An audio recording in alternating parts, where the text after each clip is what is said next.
Our first speaker for Happiness and Its Causes 2020 is a world-leading neuroscientist and psychologist, renowned for his groundbreaking work studying emotion and the brain. He's a close friend and confidant of His Holiness the Dalai Lama and was named by Time magazine in 2006 as one of the 100 most influential people in the world. The last time he was on our stage was in 2008, after many invitations to return, including one that I delivered in person in New York City. I think it was back in 2014. That was a good errand to be on. Anyway, after all these invitations, finally, Professor Richard J Davidson is able to join us again from the USA for our virtual event to speak on human flourishing in challenging times. Hello, Richie, and over to you. Thank you so much, Beth, and thank you for putting this meeting on in these challenging times and for all you're doing to promote human flourishing on the planet. We need this today more than ever before. It's really an honor to be with all of you today to share a little bit of insight from our work and to consider how this may be especially important during these times. I am a neuroscientist by training, and when I first began my career, I was interested in why is it that some people are more vulnerable to life's slings and arrows, and why others are more resilient, and how we might nurture the qualities that can increase resilience to help us adapt to challenging circumstances. And this question today is as relevant, perhaps even more relevant than it was when I first began. And in the early part of my career, I focused a lot on the adversity side of this equation. I focused on stress, on depression, anxiety, on fear. And then in 1992, I met His Holiness the Dalai Lama for the first time. And His Holiness challenged me. And he said, why can't we use the same tools of modern neuroscience that we've been using to study stress and anxiety and depression? Why can't we use those same tools to study kindness and to study compassion? And that was the beginning of a wake-up call for me to focus more on the positive side of the equation. When I was a student of psychology and neuroscience, we were taught to look at people and to try to figure out what's wrong with them. And what His Holiness was really asking us to do is to completely turn this on its head, to look at people and try to see what's right with them, and then to nurture those qualities, which could be enormously helpful, particularly during times like we have today. The radical and simple conclusion that we've been led to from more than 30 years of work can be summed up in a really simple sentence that is 3 words, and that is that well-being, it's a little more than 3 words, well-being is a skill. Well-being is a skill, and it's a skill fundamentally no different than acquiring other skills. And we know that there are certain kinds of expertise that we can acquire that can only be acquired through practice. For example, we cannot learn to play a musical instrument by attending lectures and by reading books. We must also practice. The same is true for well-being. And this is an insight that is derived actually from modern neuroscience. In neuroscience, we consider that there are 2 fundamentally different kinds of learning, 2 fundamentally different kinds of knowledge. One kind we call declarative, which is learning about things. It's conceptual. We can learn the value of kindness and understand why it may be helpful in certain situations. But of course, that kind of learning will not necessarily make us a kind person. In addition to declarative learning, we need a second form of learning that we call procedural. Procedural learning is acquired through practice, it's skill-based, and it is implemented in totally different brain circuits compared to declarative learning. And in order to promote well-being, to promote flourishing, we need both. We need both declarative and procedural. So I'd like to spend the first few minutes of this short presentation just telling you about a couple of important concepts in modern science that provide a critical foundation for understanding how this work has evolved. The first concept is neuroplasticity. It's a word that I'm sure many of those in the audience have heard of. Neuroplasticity refers to the idea that the brain changes in response to experience and in response to training. Our brains are constantly being shaped, wittingly or unwittingly. Most of the time, our brains are being shaped unwittingly. Most of the time, we have only a dim awareness of the forces around us that are shaping our brains. And those forces are ones over which we have very little control. And yet they're constantly shaping our brain. But we also know that we can shape our brains intentionally. And so here is the invitation. And it's based on hard-nosed science. And that is that when we nurture positive qualities of our mind, it turns out that our brains change. And the changes that occur in the brain enable those qualities to endure over time. A few years ago, I co-authored a book with Dan Goleman, my dear old friend. And the title of the book, excuse me, at least in the US, the title of the book is Altered Traits. Altered Traits is a play on altered states, and it refers to the idea that genuine transformation persists across contexts and over time. Genuine transformation is enduring.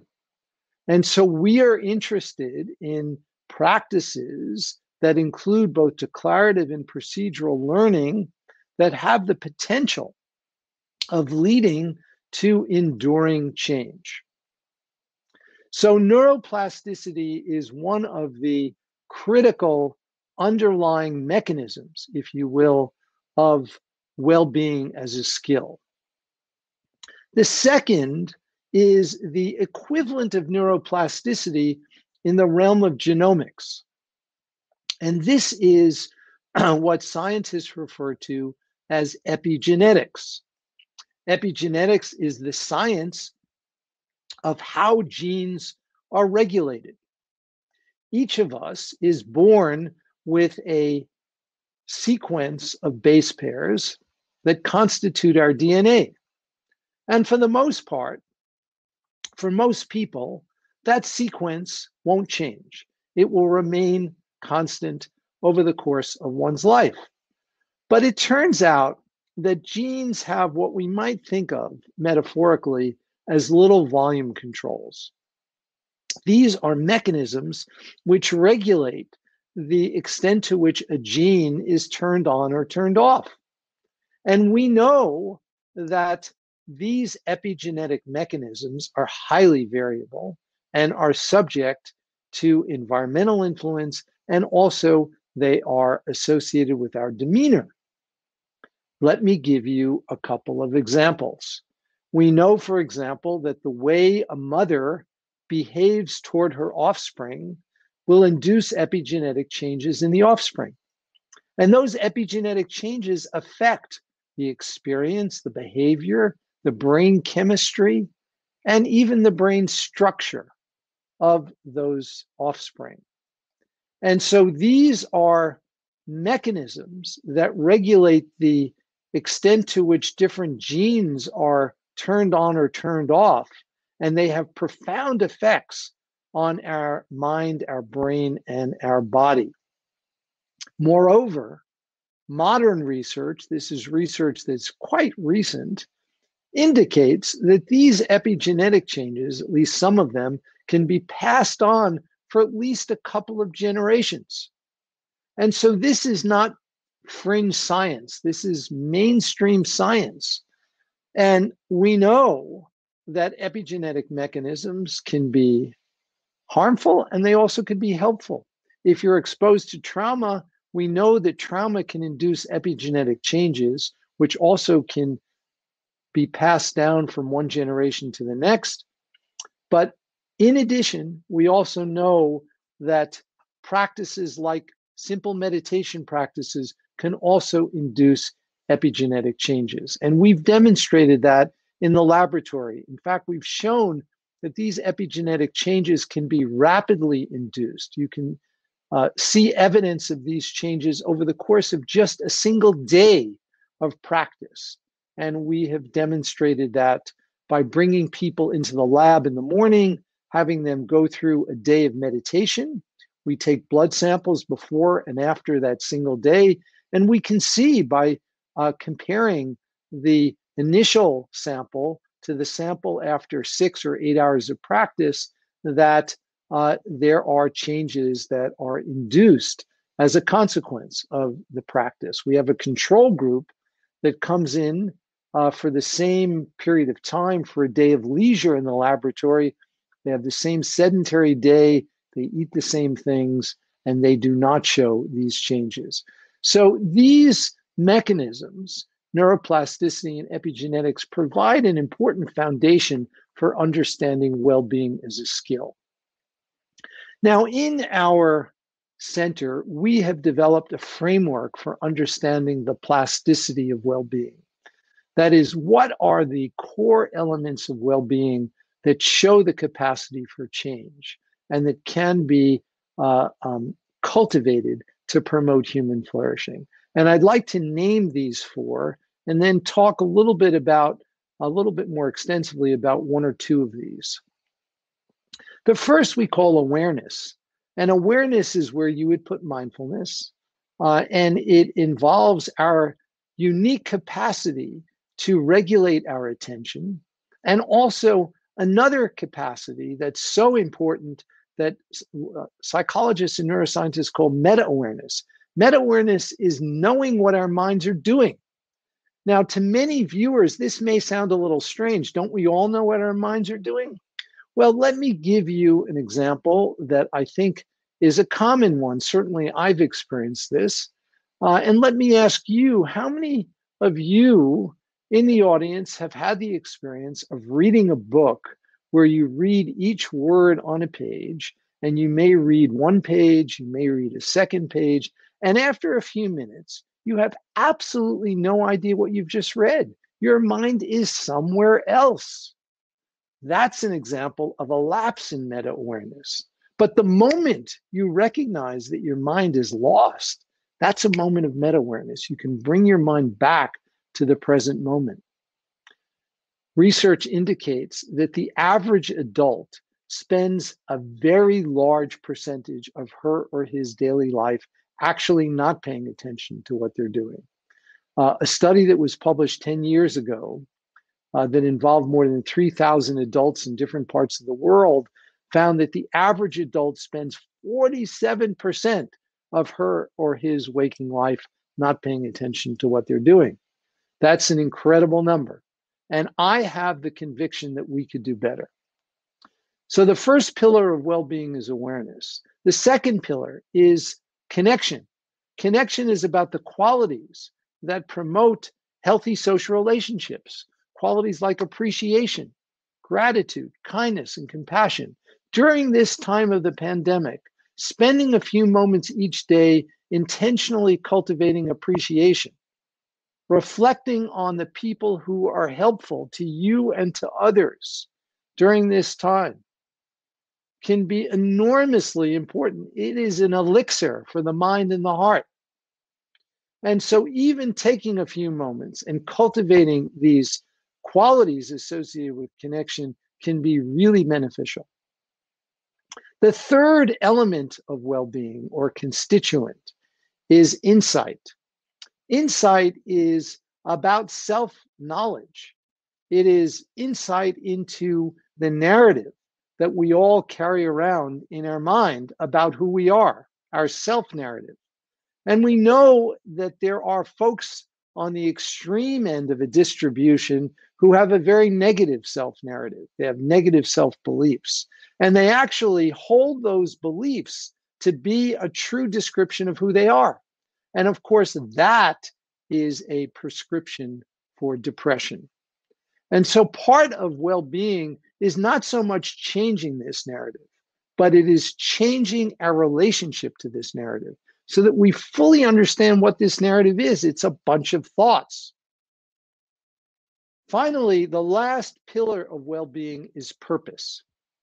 And purpose here is about finding our sense of direction in life and clarifying our values. Why are we doing what we're doing? And when we ask ourselves these questions, we can clarify our purpose and align more and more of our everyday behavior around this sense of purpose. Can we envision even mundane activities of daily life, like taking out the garbage or washing the dishes, as being related to our core sense of purpose?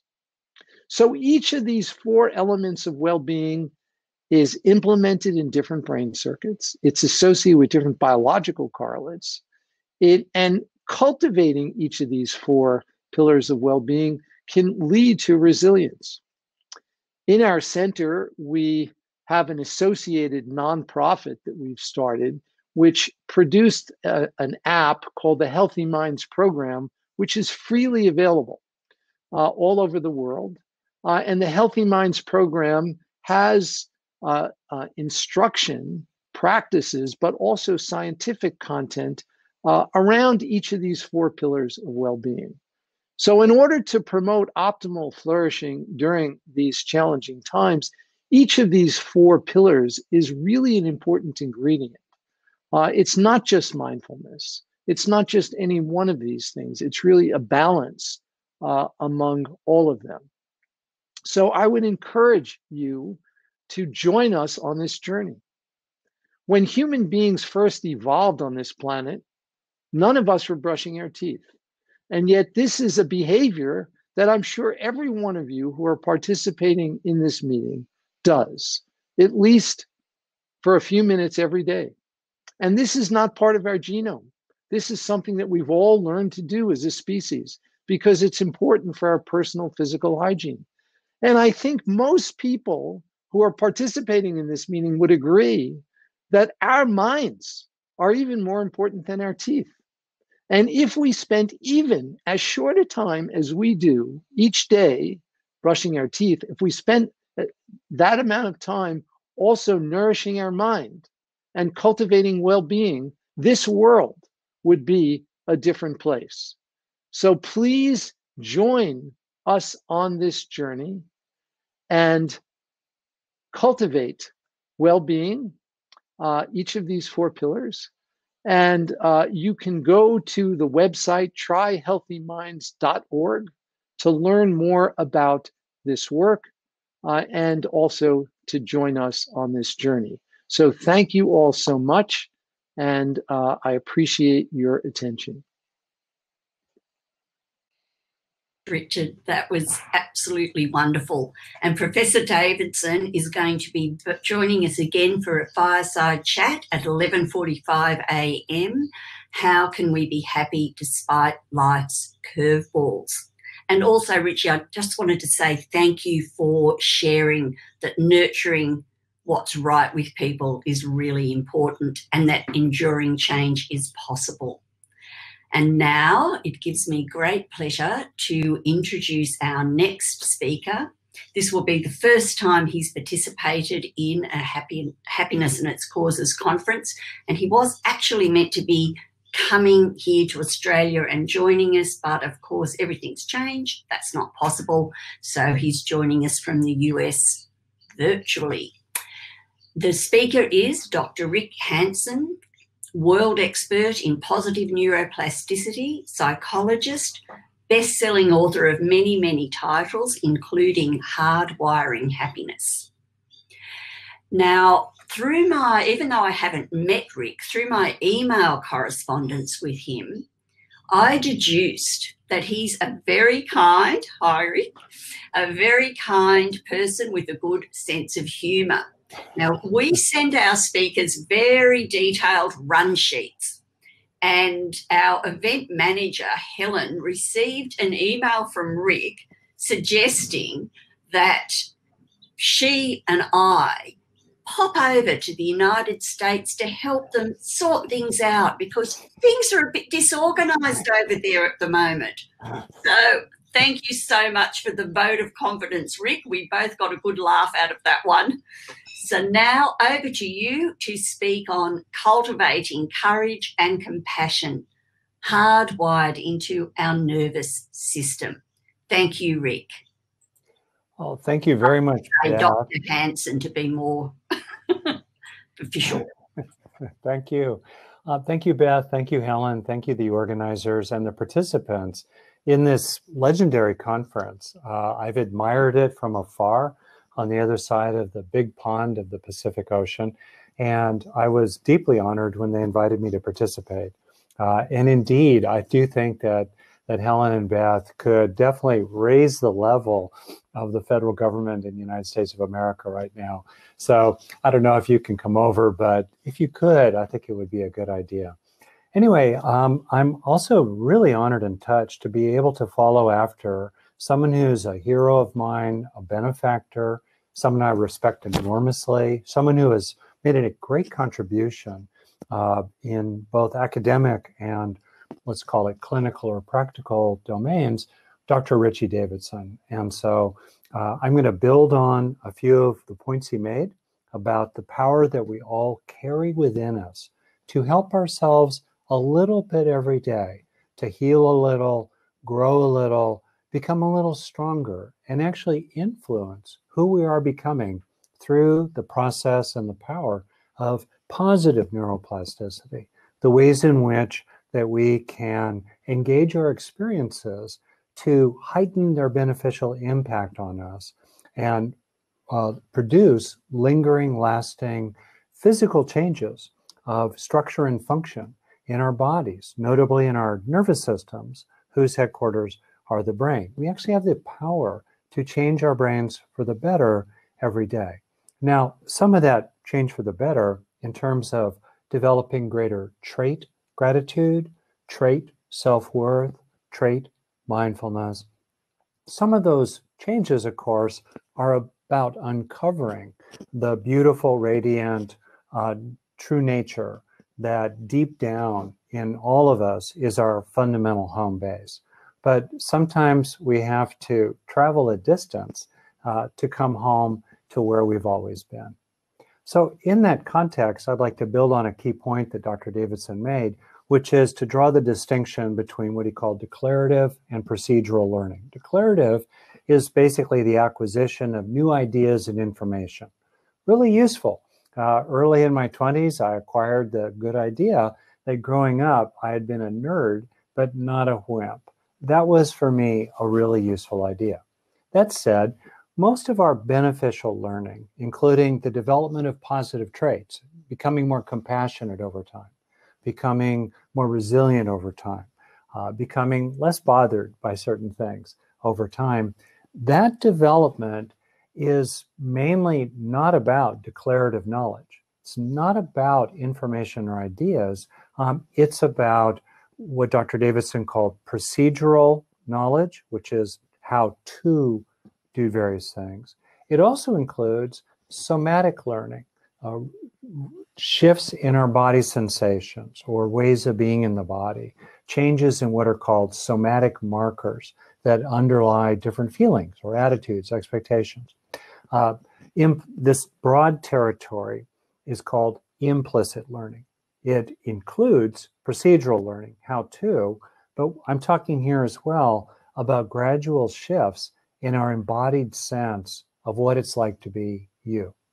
The gradual shift of mood, outlook, attitude, assumptions, models of relationships, ways of being, the development over time of internal shock absorbers, which are a major factor in becoming more resilient. This is a matter of implicit learning. And the good news is we can develop in these ways. The bad news is that most of the experiences that we tend to have, that most people tend to have, that would be opportunities for growth. They would be opportunities for healing and development and cultivation. They don't leave any lasting value behind for all kinds of reasons. One, the negativity bias of the brain, which overlearns from bad experiences and underlearns relatively from good experiences of what we want to grow in ourselves. Also, in our modern, fast-paced, zoom society, we tend to move on very quickly from whatever current beneficial experience we're having. Let's say a moment of determination, a moment of being cared about by somebody else, a moment of reassurance. We tend to move on really rapidly from those experiences before they have a chance to sift down, in effect, from short-term memory buffers into long-term storage in terms of being consolidated into a lasting physical change that's hardwired into us, that we take with us wherever we go. This means we have the opportunity in the experiences that we're having to heighten their impact, to increase the neurological registration of lived experience in predominantly implicit memory. We can also help ourselves increase our recollections of particular events. That's another aspect of declarative knowledge, as well as acquire ideas and information, but especially bit by bit by bit, as Dr. Davidson was talking about, we can alter our traits in positive directions. This is a fundamental essence of self-reliance, and it's incredibly necessary. In other words, to be able to develop qualities in ourselves over time, it's necessary under the best of conditions, and it's particularly necessary these days when times are changing. There's a lot of uncertainty, and many of us are facing serious challenges of various kinds. We certainly can promote the causes of happiness by intervening out in the world as well as in the physical body. That's absolutely important. My focus as a therapist, a longtime meditation teacher, I began meditating in 1974, and as someone very engaged with life, I tend to focus on the mental, the psychological causes of happiness because they tend to be most accessible to immediate influence, and because we take the fruits with us wherever we go across our settings and no matter what's happening in our physical body. So if we want to heighten the internal psychological causes of happiness, if we want to grow more of the good inside ourselves, the way to do that is extremely simple in terms of positive neuroplasticity. First, we must experience whatever we want to grow. And then second, critically important, we must help it leave lasting traces behind. Or maybe other people around us are influencing us to heighten our learning from certain experiences. But within ourselves, we have the power to heighten the conversion from state to trait of experience after experience after experience. So I want to do an experiential practice with you. They said I could do this, a little guided meditation that will illustrate this general process of steepening your healing curve, your growth curve, your rate of awakening, actually, as you move through life. I'll demonstrate some of the methods here, and then I'll make a couple of comments about the combination of courage and compassion these days. A key takeaway point is that learning is the strength of strengths, because learning in the broadest sense is the strength we use to grow all the other strengths. Having read a lot of comics as a kid, learning is the superpower of superpowers because it's how we develop the rest of them. And therefore, learning how to learn is arguably the most important learning of all. If you are looking for some simple ways that I use myself every day to deepen the takeaways, to deepen the internalization of beneficial experience, I'll give you 3 suggestions, and then I'll include them in the guided meditation we're going to do here. So the first suggestion is stay with the experience for a breath or longer. Maybe that's happening naturally during a particular meditation.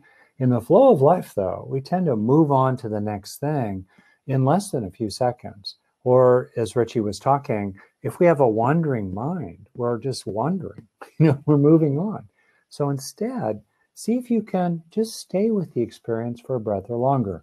If somebody says something to you that helps you feel better, slow down, kind of marinate in it, receive it into yourself. Have the sort of the vulnerability, the humility of becoming really intimate with experience so it lands.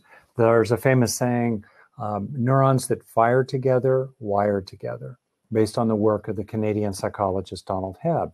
So the longer, generally, we keep neurons firing together, the longer we sustain a beneficial experience, the more it's going to tend to sink in.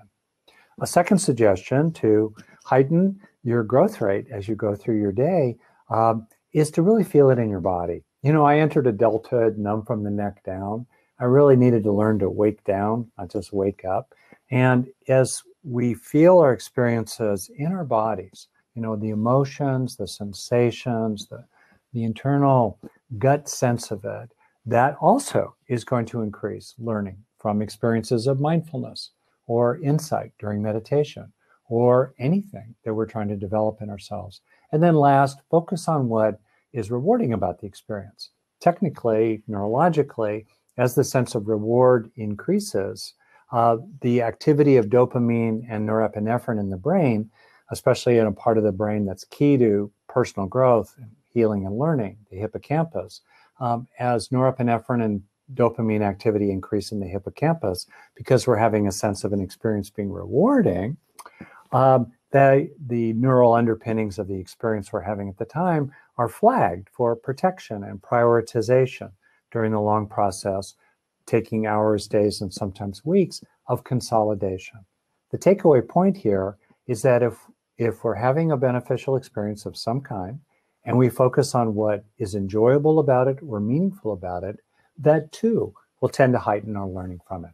Okay, stay with it for a breath or longer, feel it in the body, and focus on what feels rewarding about it. This, by the way, is not clinging to our experiences. It's not positive psychology. It's not positive thinking. It's simply being with what we're experiencing and receiving the benefits of it into ourselves so they leave lasting traces behind in our living body. So you want to try it as a little meditation? I've blathered enough. This is a fairly short meditation. It's one of my favorites. I call it the 3 breaths practice, and it brings together courage and a sense of strength and grounded determination, along with a warm-heartedness, a compassion, a caringness. And the combination of these, I think, is really key these days. It's fairly straightforward to be determined and gritty and tough. It's fairly straightforward to be loving and caring and kind. May not be so easy, but it's pretty straightforward. But to bring the two of them together in the combination of the strong heart, courage and compassion together is really important, including in terms of helping the world become a better place. So let's try it if you're up for it. Feel free to adapt my suggestions to whatever is helpful for you. You can have your eyes open or closed. If you're driving, keep your eyes open. So 3 breaths. First breath, breathing while feeling your chest as a whole. So we'll take a few breaths to practice this first kind of breath. Breathing while feeling your chest as a whole.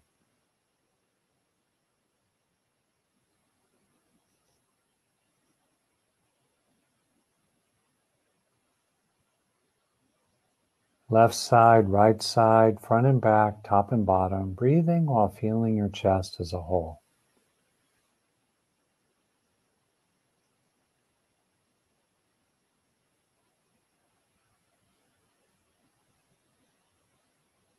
And as you breathe, feeling your chest,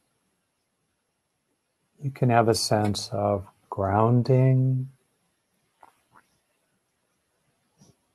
steadying, becoming really present as yourself, here and now, breathing with your chest as a whole, feeling your chest as a whole.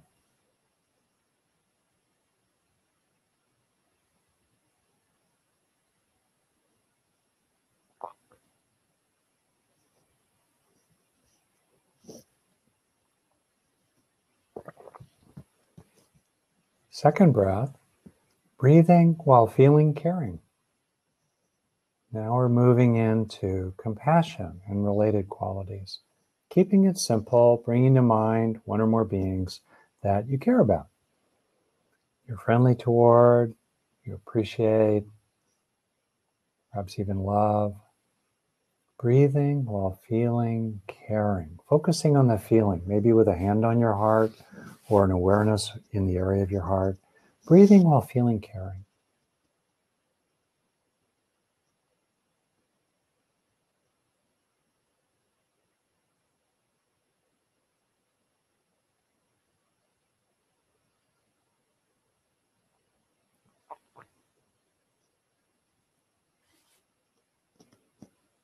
And then, might be a little more challenging, third breath, breathing while feeling cared about.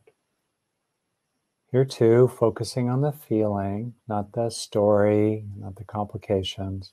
What's it like when you are included or appreciated, even in imperfect relationships, but the appreciation is real. The friendliness toward you is real. The gratitude toward you, maybe the love for you. What's it like? Breathing while feeling cared about.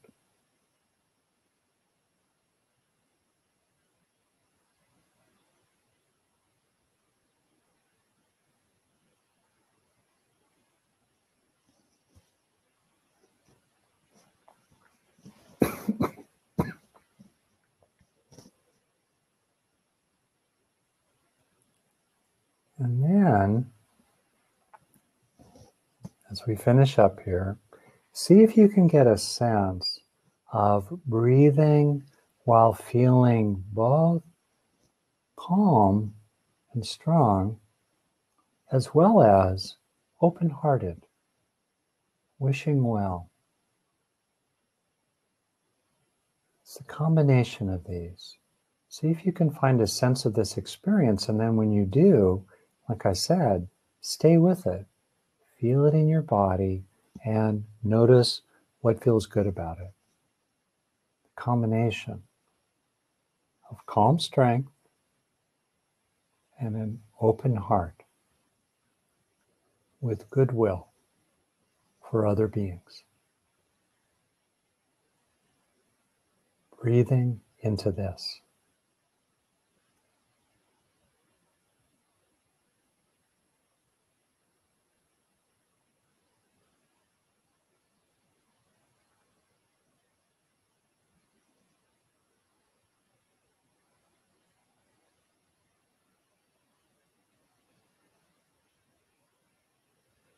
Your mind may move back and forth between these two qualities, and you may also get a sense of them blending together, weaving together. Strong and heartfelt.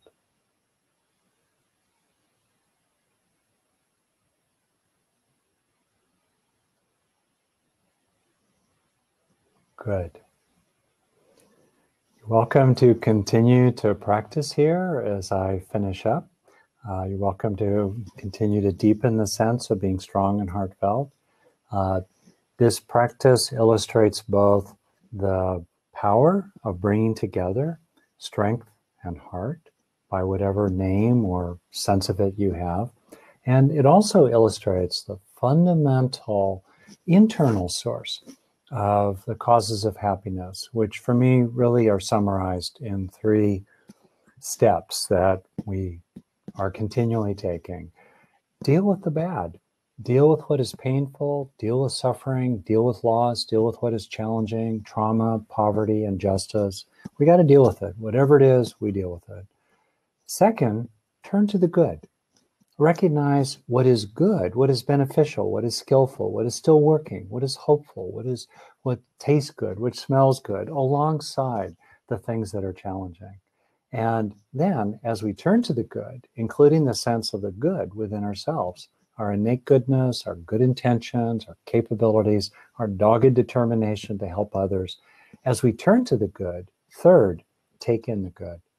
Slow down for that breath, feel it in your body, focus on what is rewarding about it, so you gradually internalize again and again the causes of happiness inside yourself.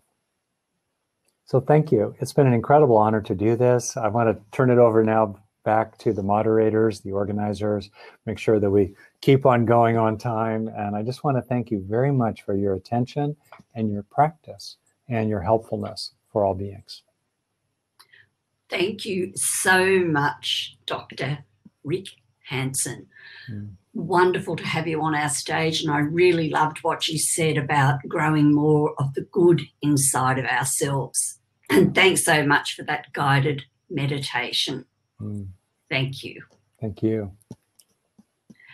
And now I will be introducing our next speaker, a very wise and compassionate woman who's helped many people over the years deal with grief and loss. She is an inspirational psychologist and consultant who teaches internationally at the intersection of resilience and flourishing, author of Happiness After Loss, Dr. Maria Sirois from the USA. So lovely to see you, Maria. It's wonderful to be back with you again, Beth. Yes, and really looking forward to your talk now on paradoxes of hope, how the worst moments create the possibility for the best. Thank you, Maria. Over to you. Thank you. Thank you. It was June of 1666 when the villagers of Eames, England, a town about 35 miles south of Manchester, gathered to face the virulence of their time, the bubonic plague. They gathered together under the guidance of their rector, knowing that there was no cure, no prevention, no medicine, and many would die. But they gathered to enact perhaps the only hope possible for them, the hope that they would find a way to survive together. Our conversation this morning is about paradoxes of hope, how those worst moments may in fact trigger the best in ourselves in order that we may cultivate goodness beyond, exactly what Dr. Hanson was just talking about.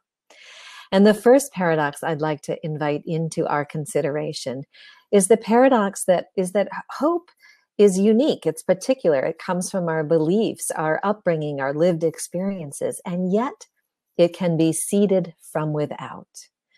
How many of us have heard ourselves saying, "You gave me hope." And this is particularly important at this time. I'm thinking especially of the 18 to 29-year-olds around the world who are suffering the highest rates of depression and anxiety since World War II. How crucial it is to remember that hope can be gifted. So as we do our work of sustaining ourselves, the kind of stillness that Dr. Hanson was referring to, and building strength and courage while we build calm, we can potentiate hope in others. Recently, I've been telling my children about my grandmother, Maria Angelina Pugliese, who I am named after. She, as a Sicilian woman, emigrated to America at the age of 17, knew only one person, did not speak the language, raised 7 children sewing gloves piecemeal for pennies, while my grandfather drank his money away. And she survived the Great Depression, World War I, World War II, Korea, the Vietnam War. And I tell my kids now in their 20s that if she could survive that, we can survive this intact. In so doing, I hope to remind them, just as I am reminding you tonight, that we have lineages of courage that are we inherited through our DNA. But we also have lineages of courage to the peoples that we have apprenticed ourselves to the peoples we have allied ourselves with. Remember that you have strength beyond that of the particular lineage you were born into. Bring forth the strengths from all the lineages you are connected to. And in this way, cultivate that contagion effect of hope. We do not know how long or how intense the conversation was that day. We do know that the rector in Eames, William Montpesson, was new and not well liked. And so he reached across his own political divide and invited into the conversation Thomas Stanley, the former rector. Together as a community, the people of Eames made two profound decisions. One, they would surround their village with boundary stones. This is one that is still present today. And in those stones, they would drill holes, and in the holes place coins. And on the coins, they would drop vinegar, thinking that vinegar would protect the coins from transmitting the plague. They asked tradespeople to come up to the boundary of the village, leave their goods and food, take the coins, and not enter. Because that fateful day, the people of Eames decided that they would choose to infect no stranger. Secondly, they made the decision that they would endure the plague together. They would tend and care for anyone in the village who became ill, making sure that someone died in the arms of someone they knew or someone they loved. This illustrates our second paradox, that hope, this feeling of possibility, this positive emotion, actually emerges out of despair. To quote Dan Tomasulo, author of Learned Hopefulness, hope is tethered to worry, anxiety, difficulty. It is unnecessary until darkness triggers its need. Something bad happens. Suddenly we long for hope. It is a seed that emerges out of darkness. It is elemental, this seed. We only need look to our ancient history to know how long we have needed its very presence. The story of Pandora's box or jar in which all the evils of the world are released, and yet hope remains. I quote now Greek poet Theognis of Megara, who wrote, "Hope is the only good God remaining among mankind." It is elemental and crucial. Without it, we lose direction, we flounder, we struggle. At the beginning of the pandemic, 85% of my business disappeared overnight. I understood that I would not be able to say goodbye in person to one of my oldest friends who was dying of cancer. 5 of our young adult children came home to shelter with us. And in their confusion, their anxiety, the distress of my business, the impending loss of my friend, I found within myself a chronic river of sorrow and strain, which is present till this day. Without hope, we flounder. And with it, we are astonishing. I'm thinking now of the peoples of Spain and Italy singing from their balconies to reduce the weight of sorrow, or the elders pressing their hand against glass so that their beloved ones trapped inside care homes might feel tenderness through the silica. Or I'm reminded of a woman, Timica, who decades ago, learning that she would not be able to bear children with her husband, began to plant trees, planting in over time 8,000 trees, including 385 banyan trees that they hand watered day after day, walking 4 kilometers to nourish those trees. She is one of the most remarkable environmental activists of our time. With hope, we are astonishing. And the third paradox of hope, it is an emotion, it is a cognition, it's an expectation, it's a thought about the future. We feel hope, and yet, according to our friends at viacharacter.org, hope is more than a feel-good emotion. because it is known, it is felt and experienced only through action. It is an emotion, yet made manifest through action. Greta Thunberg of Sweden reminded us of this in her 2018 talk. She reached that 16-minute mark when TED speakers start saying positive things, hopeful things, and she said, I'm not going to do that. And this is what she said: we've had 30 years of pep talking and selling positive ideas. I'm sorry, it doesn't work. If it would have, the carbon emissions would have gone down by now.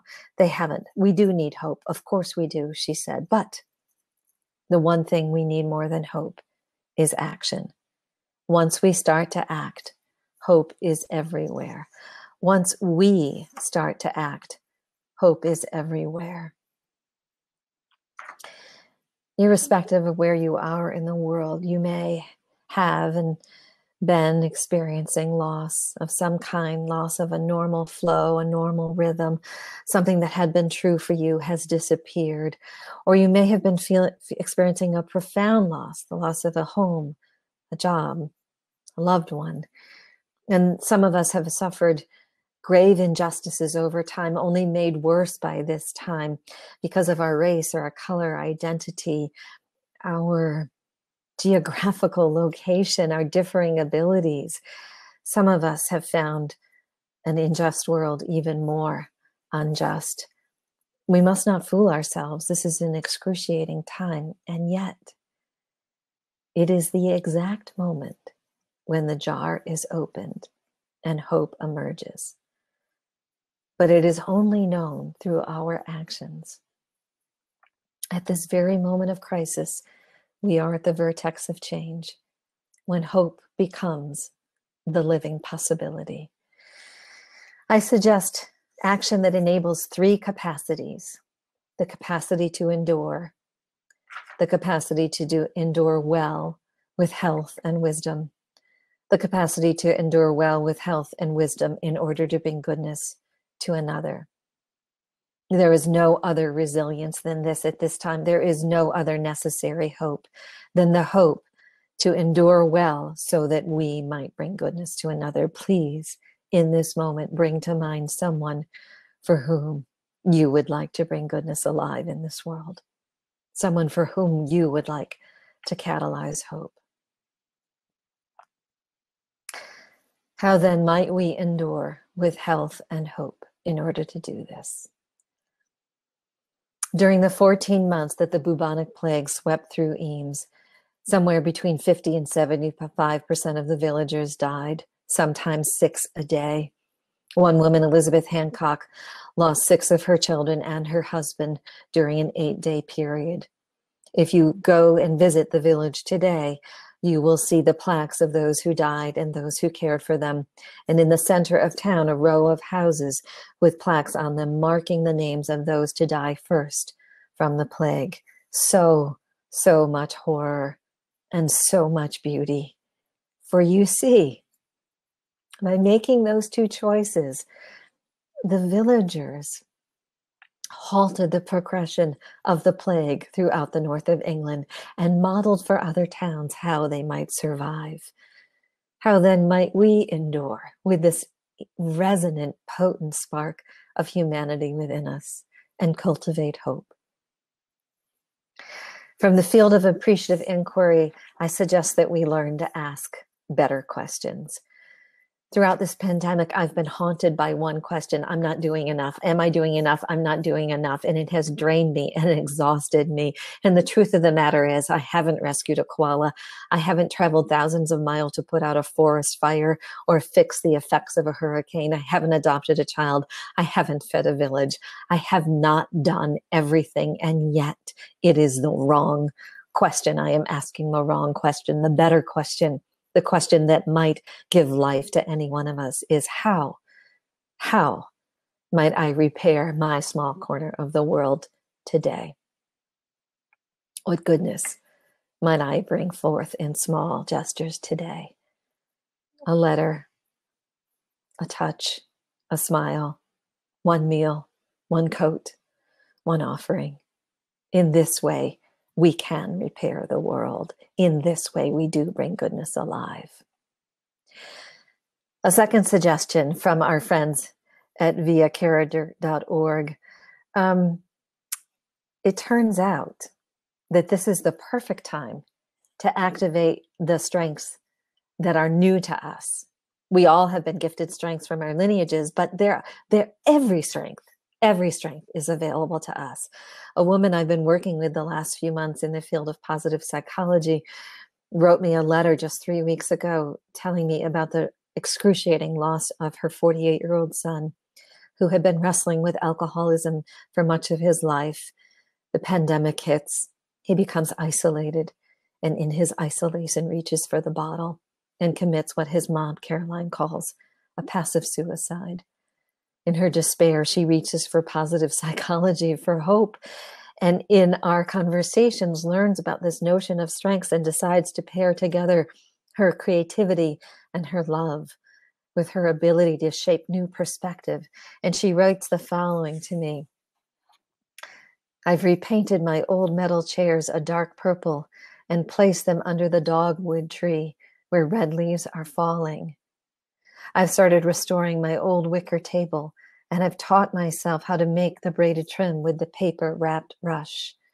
All of these are about bringing about what was discarded back to usefulness. With all of these, I rebuild my life.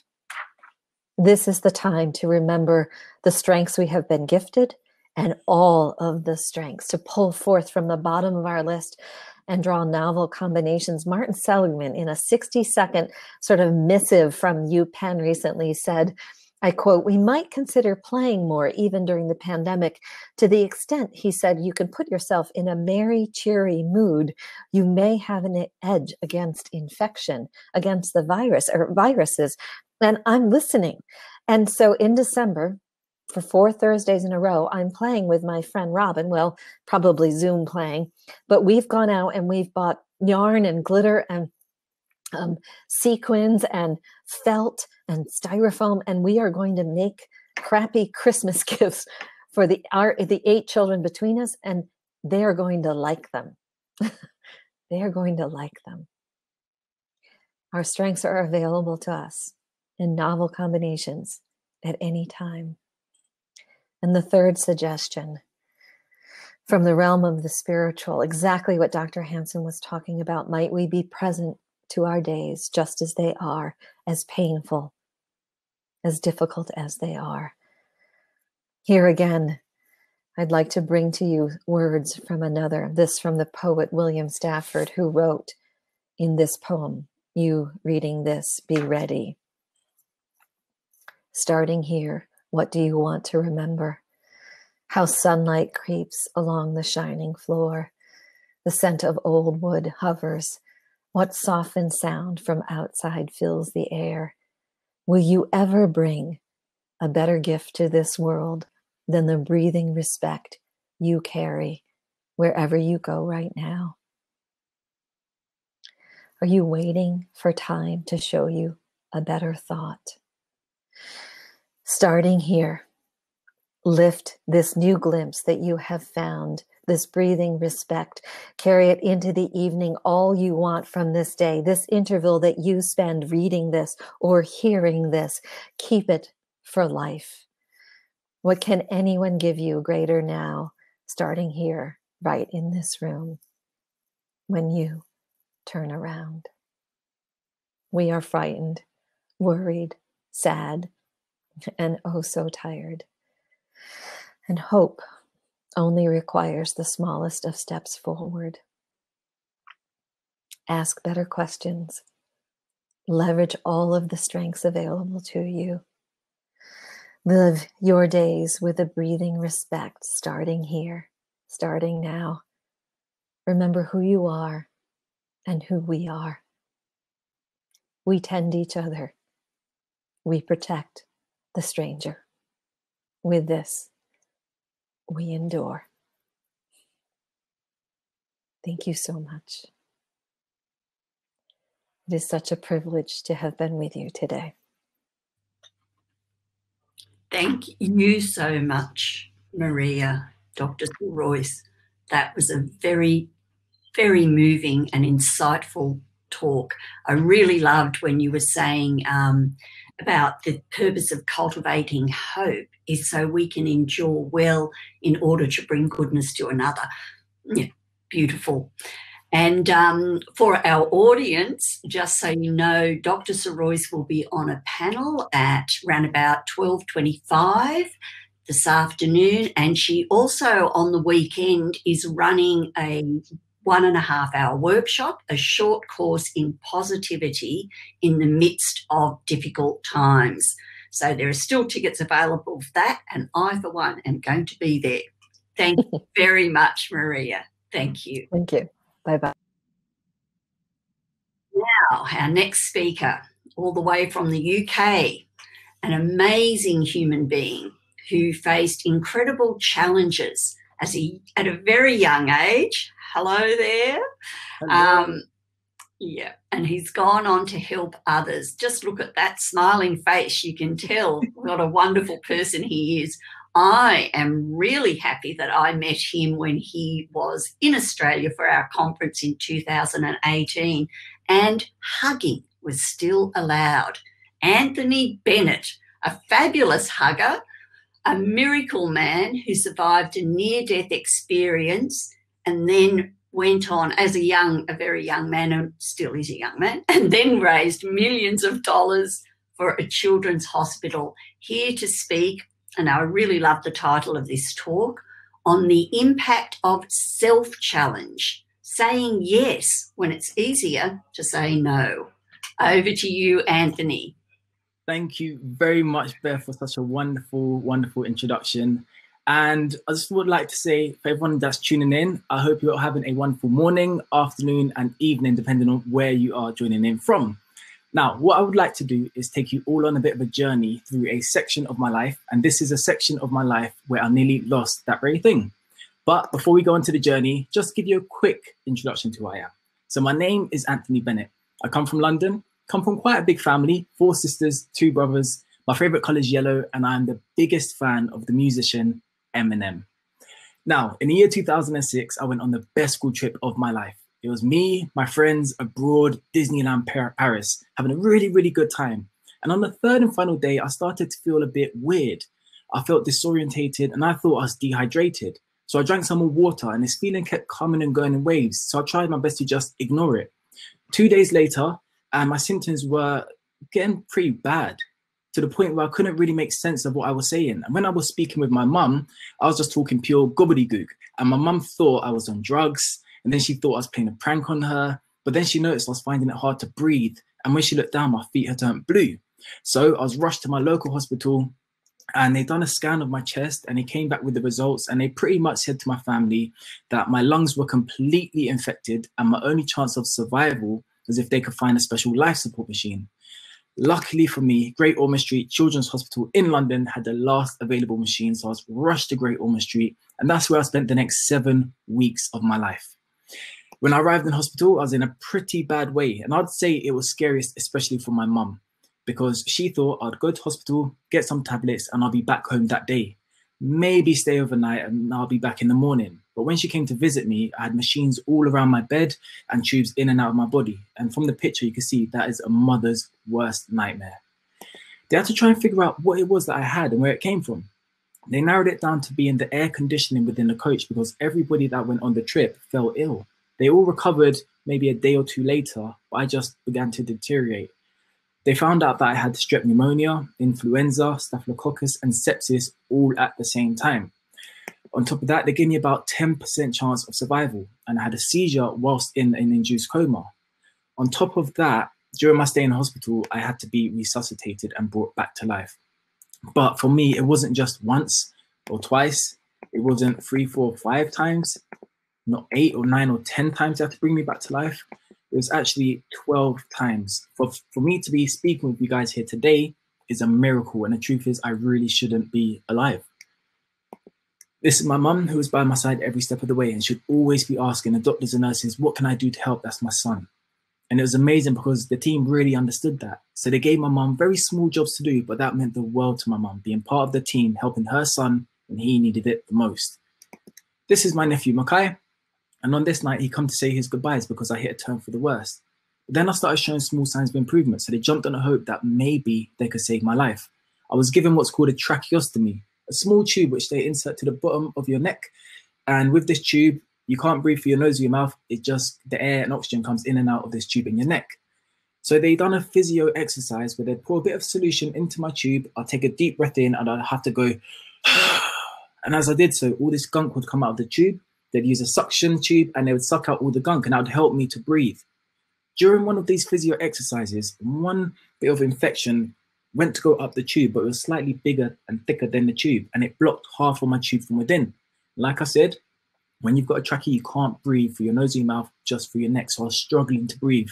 And I remember being in that panic, and my machine started to beep all around me. Doctors and nurses came running into the room, pushing my family aside, and they were discussing how they were going to remove this lump really quickly. And in that panic, I remember thinking to myself, do you know what?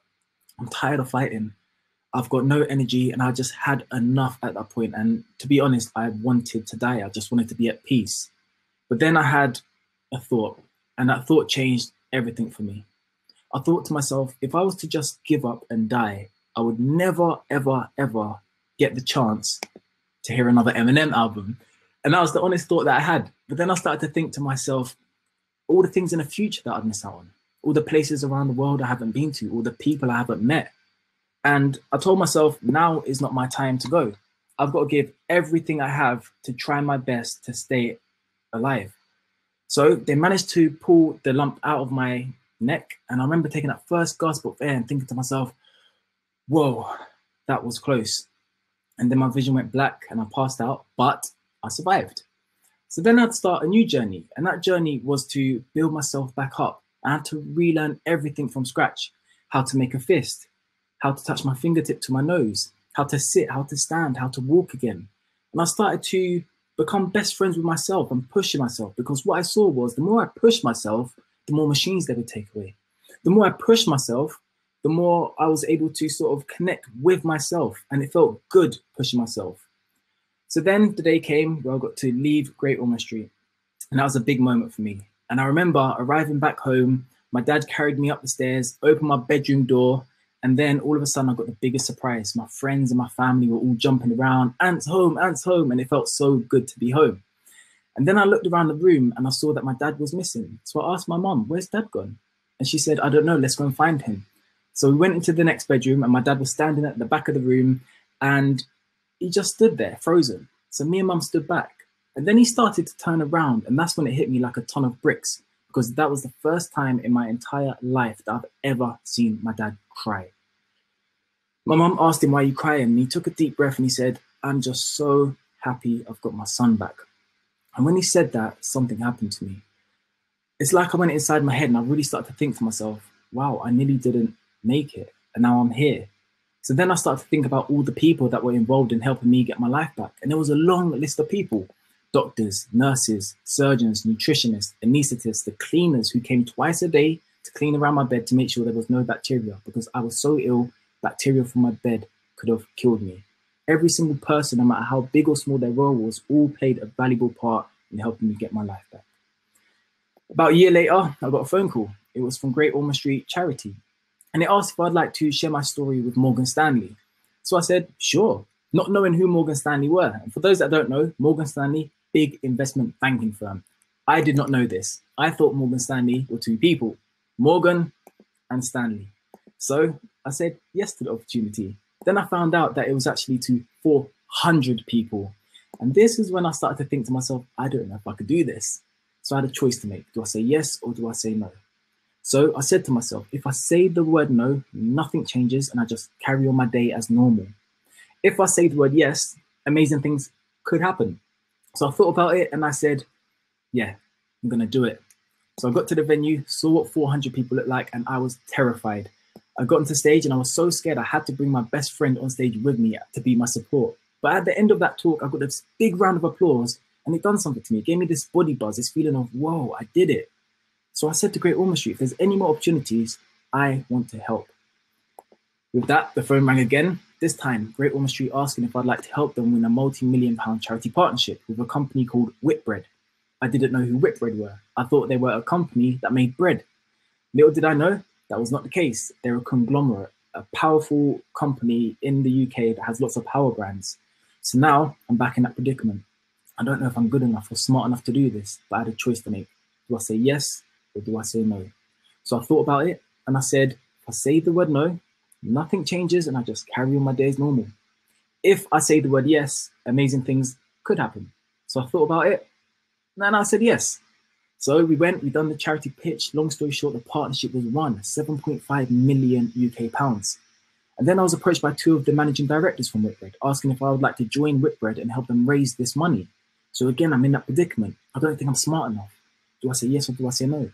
If I say the word no, I shake hands and I just carry on my day as normal. If I say the word yes, amazing things could happen. So I thought about it and I said yes. With that, I joined Whitbread. I become the face of this charity partnership, and it took me all over the UK. I got to meet the most amazing people, and I saw the power of teamwork, people working together. Everybody was enjoying themselves, apart from the guy in the bottom left-hand side of the screen. He was quite sad because he decided he wanted to wax his legs for charity, and he had the most hairiest legs I've ever seen in my life, but he raised a lot of money. We never lost focus on the reason why we were doing what we were doing. And within 4 years of the 5-year partnership, we raised £7.5 million. Then, unfortunately, my role got made redundant, so I had to think about what I wanted to do next. I decided I wanted to start Anthony Inspires and continue to inspire and motivate people. So I journeyed through schools, colleges, universities, healthcare conferences, corporate events. And in the year 2018, I got invited to the other side of the world from where I live, to speak in front of my biggest ever audience in the best conference I've ever been to in my life, Happiness and its Causes. So that's where my life is up to so far. And with the remaining couple of minutes, what I would like to do is take you guys through a little journey on motivation and how you can stay self-motivated. So I'd like to ask you a question. When you wake up in the morning, when you look in the mirror, do you love the person that you see? Do you love the thoughts in your head? Do your thoughts work with you or do they work against you? Where do you get motivation from? Is it from friends, family members, colleagues, YouTube videos, yourself? Because I think it's so important to get motivated from yourself. And to do so, you first need to understand yourself. So let's take a little journey inside Anthony's head. In my head, I have 2 voices. Some of you may have more, some of you may have less. My first voice is what I call my dreamer. This is the voice that randomly comes to me with ideas. I wonder what it will be like if. Imagine if I could. How cool would it be if I had the opportunity to? And then I've got this other voice in my head, which I call the puller backer. And this is the voice that likes to talk me out of things. We're not good enough for that. We're not smart enough for that. We'll start the gym next month, or we'll do that next year. And it tries to delay us. And this voice, it likes to stop us from achieving. And it likes to crush our dreams. I noticed I had these 2 voices. So one day I decided I want to just listen to the dreamer and see where it takes me. So one day my mum sent me to the store.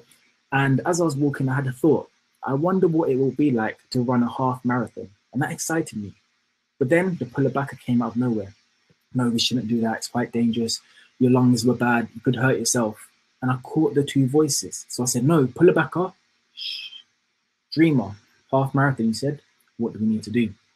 Right, we need to eat healthy. We need to start exercising. We need to start running. Can turn that into a consistent pattern. And over a period of time, you'll be ready for the half marathon. So come the day of the half marathon, I'm at the start line and the dreamer came to me. I wonder what it's going to feel like crossing that finish line. I envisioned it and it felt amazing. As I started to run, I was about, a couple of miles in and the puller backer came out of nowhere. We're out of breath. I don't think we've trained enough. Maybe we should stop. Yeah, let's quit now. Let's go home, but we're going to train really hard this year. We'll come back stronger next year. I caught the 2 voices. So I said, no, puller backer, shh. Dreamer, you said finish line, right? Let's go. Finish line, finish line, finish line, finish line. When I got to the finish line, I had that feeling, that body buzzing and that, I did it, I did it, I did it. And it felt so good.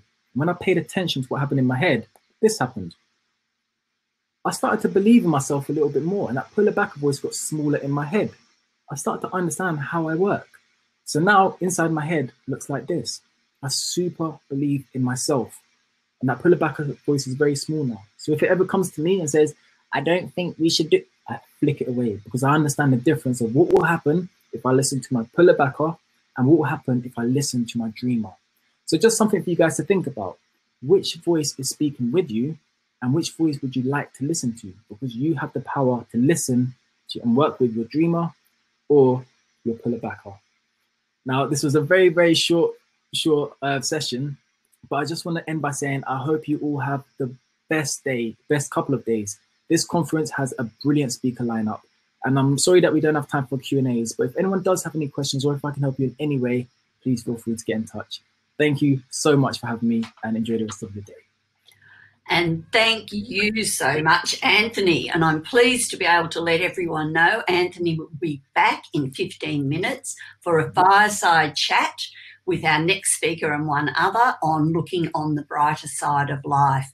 And I want to particularly thank you, Anthony, for that idea of ignoring the puller backer and listening to the dreamer. I'm taking that one with me. Thank you, Anthony. Take care. Bye. See you soon. Okay, so our next speaker, I'm really looking forward to seeing another speaker from the UK. I first met him when he was a volunteer in London. We were running a Happiness and Its Causes conference there, and that was back in 2007. He was part of a few of our past events and introduced us to the term meditation. Meditation in bed. Who doesn't love that? That was a big hit back at our 2017 conference. I might have already mentioned it was there, but getting confused. I'm seeing you there, Shamash, and I'm trying to read this script at the same time. Anyway, Shamash Aladina, one of the UK's most popular mindfulness teachers, author of best-selling Mindfulness for Dummies, all the way from London, an all-time fabulous human being. Over to you, Shamash, for the power of acceptance for peace of mind. Thank you so much, Beth. I'm so excited to be here. Very grateful to be with you all. And thank you so much for coming along. And as Anthony said, good morning, good afternoon, good evening. And for me, it's almost good night here in London. So I'm really excited about sharing this presentation, which is about the power of acceptance for peace of mind. I'm going to start with a story, and we're going to have to go to India. Don't know if any of you have been to India. This is the Taj Mahal, as I'm sure you know. But unfortunately, this time I wasn't visiting India to visit the Taj Mahal. I was actually going for a different reason. No, that's not a bad picture of me. I wasn't getting married, but one of my very good friends from university was getting married, and it was an Indian wedding, of course, being in India. Well, I don't know if you've ever heard about Indian weddings, but they don't last a few hours. They don't last a day. They don't even last a couple of days. Indian weddings last a very long time. And this wedding lasted at least a week. And so I was there for the first few days for a few ceremonies, but this wedding was so long that halfway through, my friend said, why don't you have a holiday with your brother and your cousin and come back and we'll still be getting married. So I thought, wow, this is brilliant. I can have a holiday in the middle of an Indian wedding. This is fantastic. So off we went and we thought, okay, where should we go? And I'd seen this episode of James Bond when he's in India. You can start telling what I'm into. And there was one episode, I can't remember the name of the James Bond particular episode, but it's when he's visiting the Lake Palace. And it's in India, and he's probably going around on this cool kind of boat and stuff. So I thought, why don't we check out the Lake Palace? That would be amazing. And so my friend said, yeah, great idea. We'll still be getting married when you come back. So, take your time, jump in a taxi. And that's the way a lot of people travel in India. And it looked a little bit like this, actually, the taxi. So we jumped in this little yellow taxi. Now, the taxi driver spoke Hindi. I speak Gujarati a little bit badly. So we were struggling to communicate with each other. And so I just kept trying to say Lake Palace very slowly with an Indian accent, trying to think of the right words. And he was kind of looking quite confused. So we were driving around for hours until eventually I saw a palace. So I thought, wow, in the distance. And I thought, this could be it. But the problem with this palace is that there was no lake there. It was surrounded by a lake of mud. And so, my cousin and my brother thought, that's probably not the right one, or maybe this is wrong, or maybe, it's not worth checking it out. But me being quite enthusiastic and excited about this whole thing of being able to be feel as if you're in an episode of James Bond, I thought, Must be it. How many palaces can there be in the middle of a lake? And obviously the lake is just dried out at the moment. But you know, there's some people wandering around on the edges. Why don't we check it out? Let's go. Let's walk up to the lake palace. This is going to be fun. So, you know, this is me thinking, you know, live your dream, be confident, Shamash. Let's go for this. Let's check out this lake palace. It's going to be really, really fun. So off I go. I start walking, and they kind of reluctantly follow behind me, and we're walking along in this huge patch of mud as we start getting closer to this palace. And in India, as you know, you don't need to visit the zoo to see animals. There's animals in all sorts of different places. And this is not an actual photo of a pig that we saw, but that pig looks particularly happy there. And there were animals like that wandering around too. But that didn't bother me or them too much. We were quite used to that. And we thought, oh, this is going to be a good adventure. So we're walking along in this muddy lake, and then we come across a little stream. And it literally was a stream. It wasn't even as, this is almost like a river. It was even thinner than this, probably half the width of this. And it was just mud. And then there was this thin stream of water. And then there was just more mud afterwards. So I thought, come on, guys, we've come all this way. Let's just jump over this little stream and let's carry on walking towards the lake palace and see, you know, who's inside, or if anybody's inside, or maybe it's abandoned. This could be quite fun. And again, they kind of gave me an even bigger frown than they had before. And I was obviously in quite a good mood here. So I thought, no problem. I could jump over here very easily. In fact, I could probably step over it. But it took a bit of a jump. And to exaggerate, this is the photo that I found. But I didn't look anything like that. And I jumped nowhere near as high as that. It was much more of a smaller jump to get onto this other side of the stream. As soon as my feet, both of my feet landed, you know, I was very confident it would just be the same mud that we were walking in before. But it wasn't. It was something very different. And it gave me a big insight. It was what I'm calling quick mud.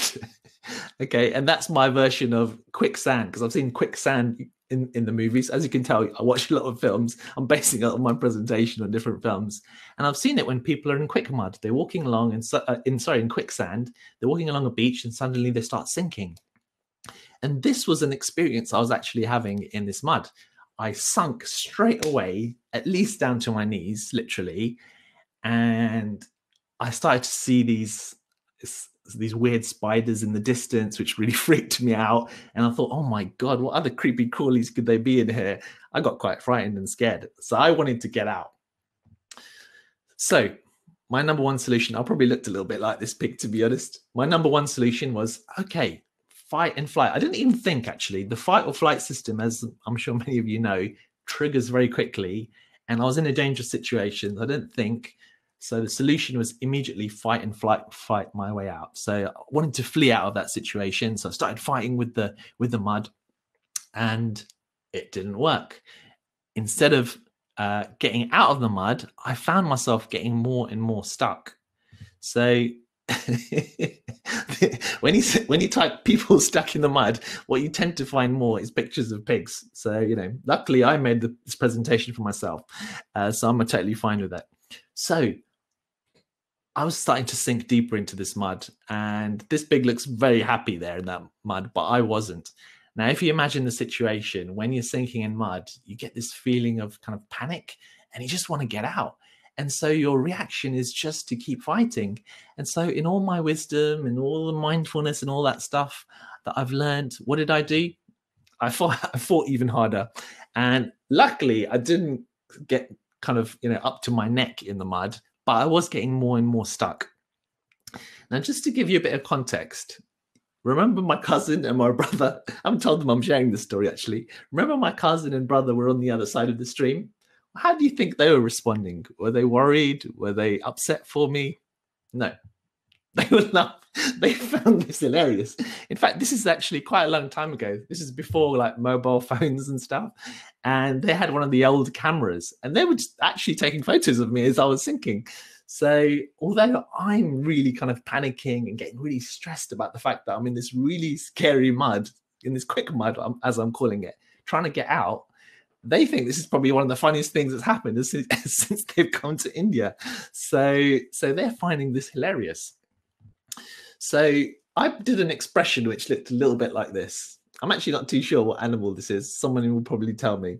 But I did an expression like that, looking at them laughing at me as I'm panicking, trying to get out of this. And I stopped. Fortunately, something within me, I don't know if it was them laughing, me just running out of energy, but I just fortunately thought, okay, this is not working. And I didn't know anything else that I could do apart from fight my way out, but I just stopped. But when I stopped, it was like a small win. Okay, hippos is another animal that like the mud. These are my new friends now. It became almost like a small win. I stopped sinking.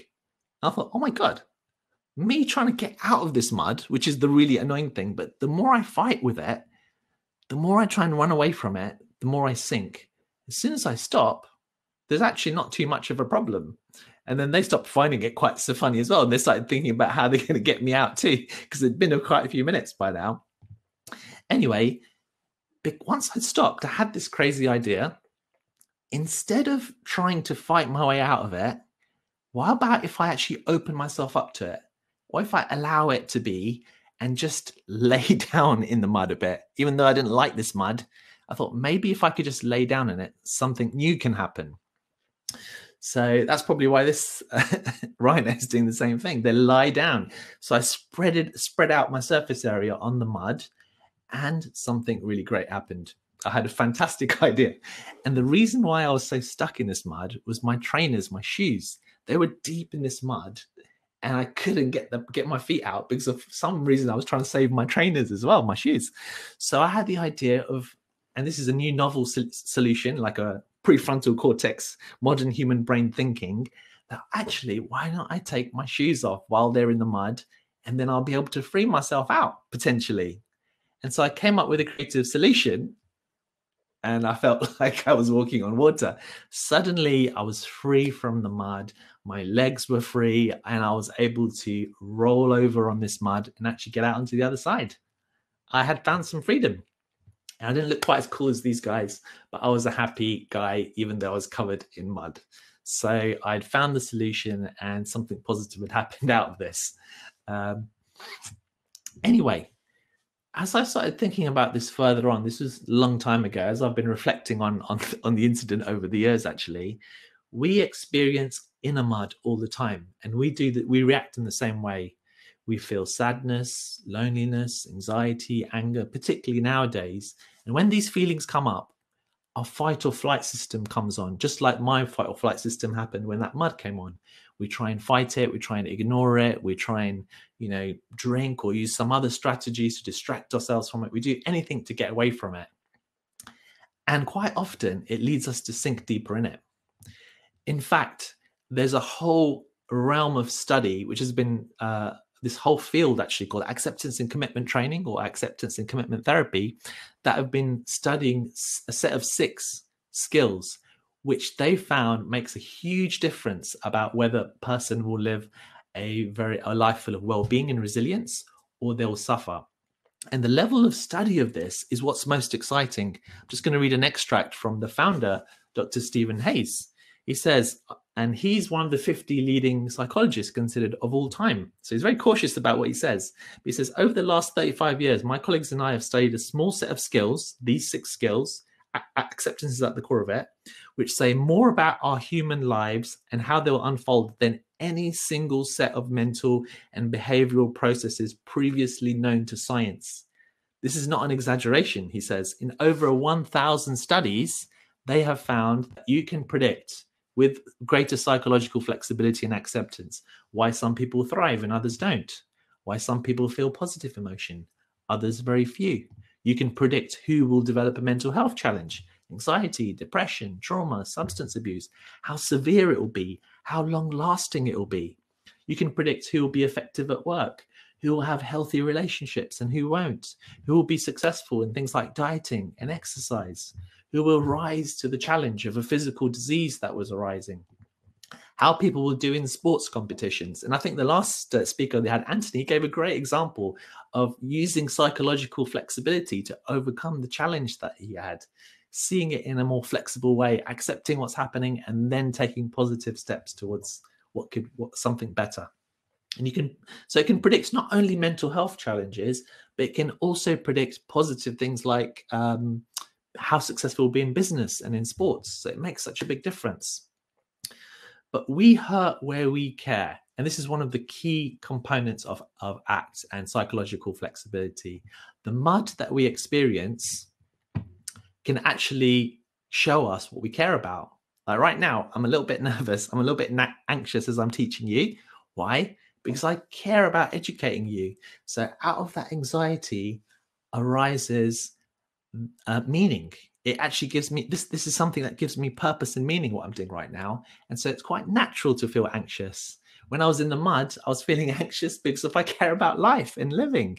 So our pain, our difficulties give us a clue to what gives us meaning. It's our pain that gives us purpose. So the next time you feel anxious, sad, or lonely, consider turning towards it, towards that inner mud with kindness and with acceptance. And you may find that will reveal something very beautiful about your purpose and give you a great sense of peace. It makes a real, real difference.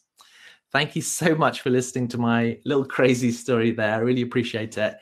Check out my website if you'd like to find more. I write a weekly blog that you can enjoy and teach more about ACT and teach meditation every day too. Thank you so much. And thank you so much, Shamash. I really love that mud story. I can just picture that moment when you landed, like, oh no, bad moment. But an excellent reminder that the more we struggle, the deeper we sink, and the power of acceptance. Now we're going to move on to our fireside chat. Shamash and Anthony Powell will both be returning very shortly. And we have joining them the wonderful Tony Powell. I've known Tony for a long time. She's run incredible events herself, and she's always a good person to speak to when I'm in the depths of it to get some great advice. Hi there, Tony. Hi, Beth. Lovely to see you too. She's a storyteller, a workplace culture wonder worker, and the author of What a Feeling: Finding Love, Freedom, and the Good Life Through Creating Great Relationships. Now, I had a hilariously entertaining evening hanging out with Shamash and Tony after our 2017 conference. We were crying with laughter. And also, any time spent with Anthony is a delight. So I know everyone's going to really enjoy the next 15 minutes with you guys in your fireside chat, looking on the brighter side of life. And over to all of you. Bye. Beth. Thank you. Hello, everyone. These two beautiful men and I are so excited to be with you at this incredible conference. And I thought we'd start by just delving in quickly to why we like looking on the brighter side of life. So, Anthony, what have you got to say? Absolutely. Thank you very much, Tony. So for me, looking on the brighter side of life, it comes in a number of areas. So number one, first thing I do is ground myself. And what I mean by that is I'm very open and honest with myself. I say to myself, life is a temporary experience that will come to an end. And I don't say this to scare myself or to be sad, but just to really reflect that this is an amazing experience that I'm a part of. Second thing is to connect with myself. And what I mean by that is connecting to one or many of my senses. So for example, I could just smell my top, smell the subtle aftershave in the background or the washing detergent that I use. Or I could use just my fingers just to play with my beard and listening to the sound it makes or how it feels on my fingertips. So just being super, super present in the exact moment that I am currently in. On top of that, the 1% reminder. This is what I do. I remind myself that no matter what I'm going through in life or how I'm feeling, I can always make myself 1% happier. And this could be doing a range of things, whether it's making my bed, making my wife some food, sending a nice text message to my friend. And on top of that, as a bonus, using the power of imagination. So when I'm feeling good and happy, just times it by 10. So that's sort of my top tips of how to stay on the brighter side of life. Shamash, what about you? Yo, wow. I'm feeling so positive already. I wanted to share a little story about last time I was on the dark side and how I managed to get myself out of that. And it was a few years ago. It was in London. It was dark. It was cold. It was foggy. It's a bit like the weather is right now. And I got myself into a bit of a rut. My internal weather was just cold and dark and foggy too. And the worst thing of all is I just couldn't get myself out into actually doing any positive practice like meditation, which I really enjoy, half an hour of meditation. I wasn't even slightly motivated to do that. And I actually teach meditation and mindfulness, and I'm telling other people to do it. I'm writing books about it, Mindfulness for Dummies, which is quite a funny title, but it just didn't feel good. Anyway, I ended up reading another book, which was a book on Kaizen, which means small change. It wasn't Kaizen for Dummies. I moved a bit up higher than that. And it talked about taking very, very small steps and then celebrating. So small that the book says, call them stupid small. So I thought, okay, what's the stupid small version of a meditation? And it wasn't even 1 minute, it was one breath. I'm like, I can do one breath. That is stupid small. And I can celebrate. So that's what I did. Every morning I woke up, I did just one mindful breath because that's all I was motivated to do. And then I was like, yes, I've done my meditation. And I celebrated. And from there, I managed to build it up and started to kind of build up my meditation and my other practices and started to feel a bit brighter. But what about you, Tony? Are you always bright and shiny and happy? Oh, God. I definitely did not used to be. I think that if Australia if the world ran Olympics for whining and complaining, I'd have won gold for Australia every year, for years and years. I actually thought of giving up complaining at one point. I became aware I complained a lot. So I thought, that's not good, I'll give that up. But then I couldn't work out what I was going to talk about. That's how much I complained. Sounds like a tragic joke and an exaggeration, but is quite true, I'm sad to say. Anyway, I actually really thought people who looked on the brighter side of life, as, in the face of suffering, were idiots. Something wrong with their brain style, idiots. It just didn't make sense to me. And it really wasn't until I got into the science that I began to understand. For instance, something that really affected me was finding out that just one negative word releases dozens of stress hormones, just one word. And those stress hormones not only make you feel bad and feel, you don't feel good when you're stressed, but they have an impact on the logic area of your brain, your reason, and your language. So you become more stupid. So it's actually the people on the dark side whose brains aren't working that well. And it didn't seem to me to make rational sense to do that to my own brain. So I'm much more careful now to really choose to be on the bright side as often as possible. Anthony, you are always a little ray of sunshine. How do you manage to stay so positive? Well, it's a thing I like to call the yin to the yang. And what I mean by that is channeling both energies, both negative and positive, to help you persevere. So a couple of examples. Me being in hospital, dying. Worst thing that's ever happened to me. In that moment, I was thinking, why me? What's happening to me? Didn't quite understand it. Fast forward 10 years later, looking back, that was the best thing that's ever happened to me. I now get it. I can understand that. I can move on from it. Secondly, the overcoming fear, speaking in front of 400 people. Biggest, scariest thing I've ever been through. But what did I gain from that experience? At the end of that experience, I got that feeling of, wow, I did it. That body buzz, which I now chase in life. So now I understand and I can appreciate fear because of what it done for me. Stepping out of my comfort zone. I see myself as a very simple person. Getting asked to work in a FTSE 100 company with no interview, no knowledge, just sort of brought into the company. That was quite scary for me. But what did I gain from that? It took me on a journey around the whole UK where I got to learn communication skills. And I got to learn to share my story and fall in love with the art of storytelling. So now all of those negative things that I've been through, I can actually appreciate them. So now I appreciate my highs as well as my lows, because I understand that if you use negative energy channeled in the right direction, it can actually push you, in a nice direction. Question for you, Tony. Yeah. You were talking to us the other day about perception. Do you mind just giving us a little insight of what we were talking about then? I think this is such cool research. The Perceptual Research Lab at the University of Virginia comes out with some great things. One that I liked was that if you are feeling stressed, negative, or very tired, then a mountain will feel around 30% higher to you than it really is. The backpack will feel around 30% heavier than it really is. And the same is true for the issues in our lives. Our perception of them becomes totally distorted. So all loads feel heavier, all obstacles loom larger, all problems less surmountable, and the alternatives and escape routes that we would normally be able to see if we were in a more positive frame of mind, we can't see them. They just disappear to our vision.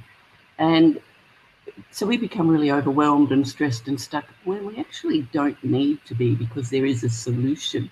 So I thought that was really interesting, that really the dark side is actually the darker side. We're kind of not only dumber, but we're also blind to what's right in front of us. And yeah, I definitely don't want to be there. And every time I'm tempted to kind of wallow a bit and whinge, complain and be negative, more than just a little bit, of course, you know, you spend a little bit of time there. I think I'm not going to see the solution. I'm not going to be able to contribute. I'm not going to be my best self if I stay here. So I make deliberate moves. And I know, Smash, that you are like the master of deliberate little moves. So tell us how to get out of this dark side. I might make a little move right now. See you later.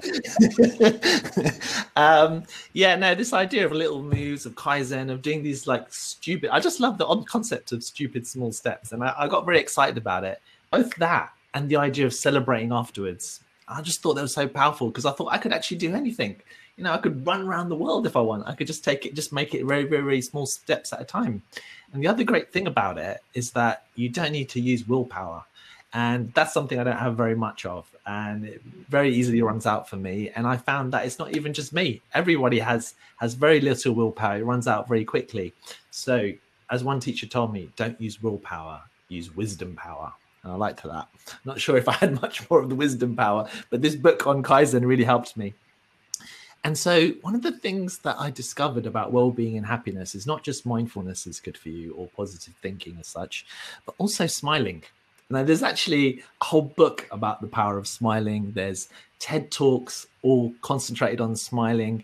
And so I thought, okay, how can I apply this philosophy of stupid small to smiling? Because there's loads of research on the benefits of it. But for example, this morning, I teach meditation every morning, and I just woke up and I had this headache. I wasn't feeling that great. The last thing I wanted to do was like, okay, let's all meditate together and have big smiles on our faces. I wasn't up for that. But I came up with this idea. What would be a stupid small version of meditation? One breath. What's a stupid small version of smiling? The 1% smile was born. And so I thought, you know, okay, I might not be able to do a massive smile or a big smile, but I could do a 1% smile. Okay. And so I shared this idea with my meditation group, a mindfulness group, and everyone seemed to love it. Even they're going through chronic pain, they're going through difficult emotional challenges. They thought, yes, I can do this 1%. And they often tell me at the end of that meditation or mindful practice, they just felt a little bit more upbeat, a little bit more positive. And that 1% becomes a bit bigger. I know one of my students teaches Qigong classes, and he said the whole class loved it when he shared it. So these 1% smiles can make a difference, and a 1% becomes a 2%. I mean, if you can do a 1% smile, what would a 2% smile or a 10% smile? And quite easily it becomes a 100% smile. So, I mean, I don't know what you guys think about this, but what about if we try right now? And I've got no idea how many people are in the audience, or if anyone's watching at all. Hopefully someone's out there. But why don't we start a revolution by doing a 1% smile right now, all of us together? Okay. Give me a second. I need to lose my smile before you. It's a bit, you know what? It reminds me of, you know, have you seen those videos, try not to laugh videos, where they'll play the video, well, this one's try not to smile too much. Okay. So let's see if we can do it. So, okay. 3, 2, 1, 1% smile.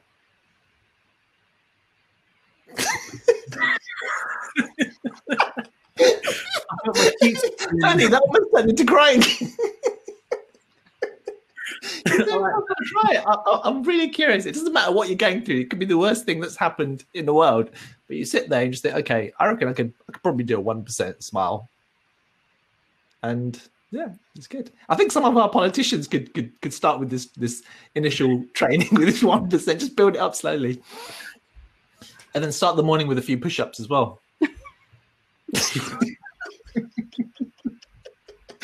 I can do push-ups with my fingers.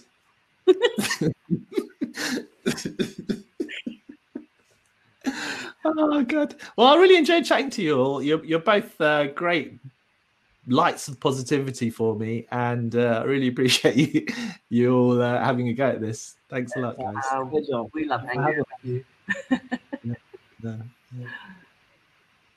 3, you are just fantastic. I wish I could have been in there with you, but I wouldn't have been saying much. I just would have been laughing, I think.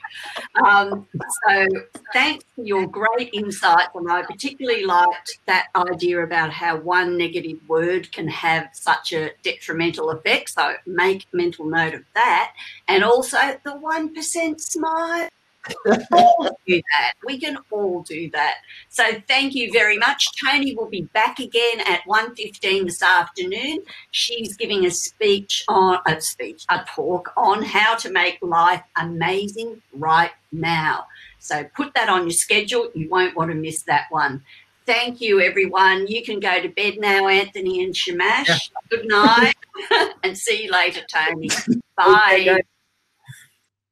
Okay, so our next speaker, I'm delighted, is returning to our stage. She was one of the most popular speakers at Happiness and Its Causes 2018 and is very, very well known worldwide for her groundbreaking research on self-compassion. This is something it's just so important for our well-being and happiness, and something that we so often overlook, we neglect when it comes to ourselves. Hello and welcome to a psychologist, pioneering researcher, and all-round wonderful human being, Associate Professor Kristin Neff, who is now going to be speaking on the role of tender and fierce self-compassion in well-being. Thank you so much, Kristin. It's something we all need right now. Thank you. Thank you, Beth. Thank you, Beth. Thank you for holding this amazing conference. I'm really happy to be here. Especially, I'm happy to talk about some of my latest work on fierce self-compassion. I'm actually finishing up a book now on fierce self-compassion as we speak. So what I'm hoping to do today is just talk a little bit about what is both fierce and tender self-compassion and how it can help us be happier and stronger in our lives. So what is self-compassion? Before I get into the varieties of self-compassion, I'd like just to lay out a little bit what self-compassion is. So really, quite simply, self-compassion is just treating ourselves with the same kindness, care, support, when we're suffering that we would naturally show to anyone we cared about, a good friend or a loved one. However, most of us are actually much less kind and supportive to ourselves than we are to others. And so self-compassion really just means that when we're struggling in some way, and this struggle could be because we're feeling badly about ourselves, or there's some challenge in our lives like a worldwide pandemic, right? It's really the practice of learning how to turn that lens of compassion inward, just as we normally do to a friend, and give ourselves what we need in the moment. And by the way, I certainly didn't come up with the idea of self-compassion. I was one of the first people to research it, but I actually learned about it in my last year of graduate school back in 1996. And I was going through a really hard time in my life. I'd actually just gotten through a divorce, and things were really messy. And so I thought I'd learn mindfulness meditation to help me deal with all the stress I was under. And the person leading the mindfulness course actually talked about the importance of self-compassion, about the importance of really being there for ourselves when we're having a difficult time, which I was. And so I tried it out really just personally in my own life. I tried being more supportive, kind, warmer to myself, just like I would a friend. And I was just blown away by the immediate difference it made in my ability to cope. And so then I decided later on to do some research on it. So let me share my screen with you, and I'm going to show you a few slides about the concepts and a little bit of the research.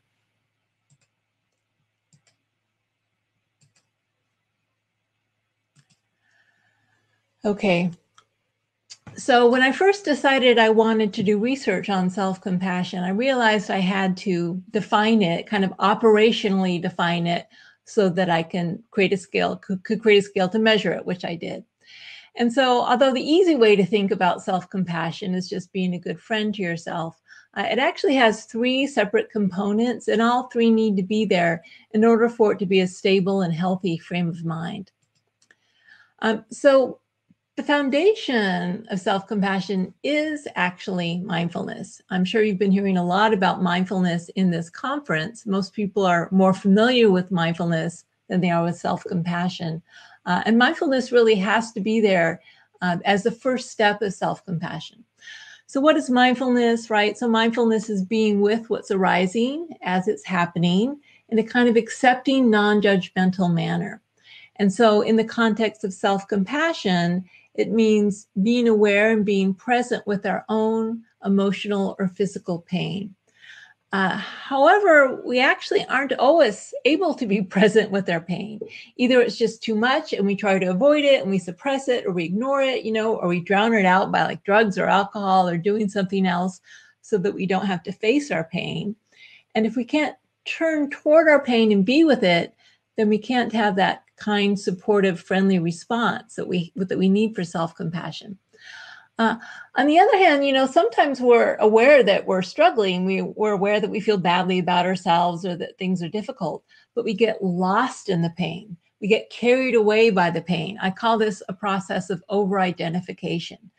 So in this case, where like our consciousness is totally fused with the pain, and we have no space to step outside of ourselves to say, hey, can I?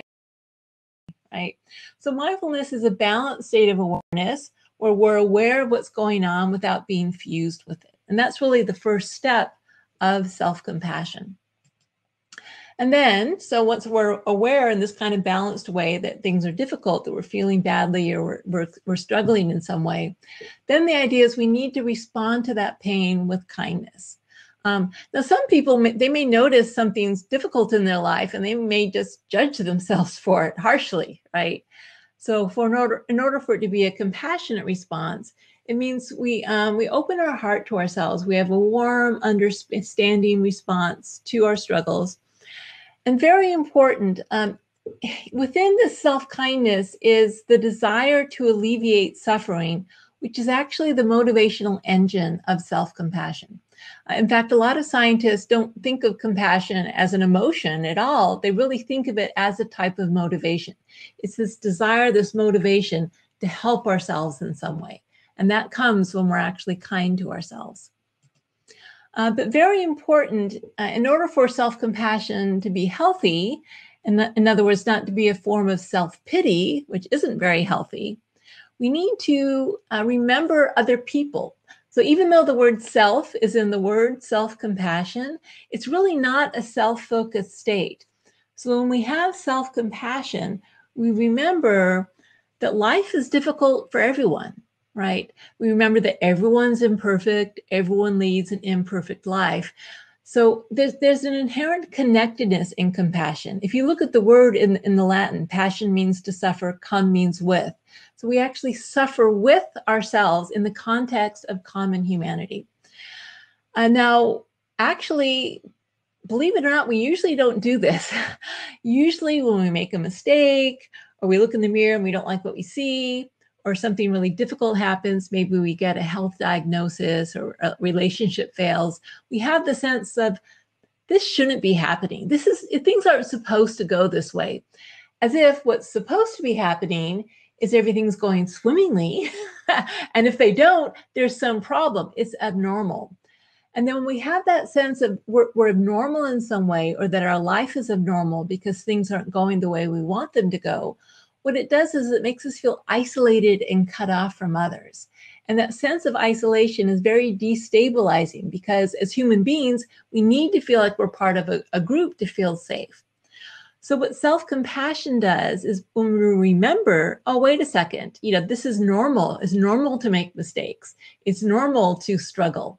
Then we actually feel safe when we remember that. And we also feel connected to others, and we aren't so alone.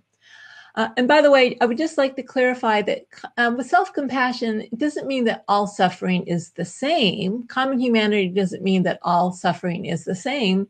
Some people do suffer more than others, right? So if you're part of an oppressed group, for instance, or you're living in poverty, you're going to suffer more than people with privilege. So it doesn't say that all suffering is the same, but what it does do is it says that all suffering is worthy of a compassionate response, right? All human beings are worthy of compassion. Okay, so this, I've had this model of self-compassion for many years now, over a decade, and my latest work has been focused on what I call the yin and yang of self-compassion, right? So that there's kind of two sides of self-compassion. So yin and yang, most of you know from Chinese philosophy, there are these two energetic principles that are constantly in dialectic. The yin principle is the dark part of this circle, and the yang is the white. So the yin energy is kind of a yielding, more passive, soft, and nurturing energy. And the yang energy is the bright white, forceful, active, more hard, goal-oriented energy. And traditionally, it's tied to gender, right? And certainly women are socialized to be more yin, and men are socialized to be more yang.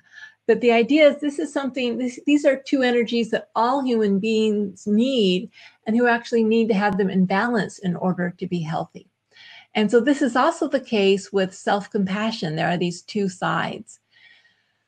So yin self-compassion, this is the tender aspect of self-compassion, right? So this is the energy that's kind of like a parent holding their crying child. It allows us to be with ourselves in a compassionate way. We can soothe ourselves, right? We reassure ourselves we aren't alone, and we really validate our pain. This is the healing power of self-compassion.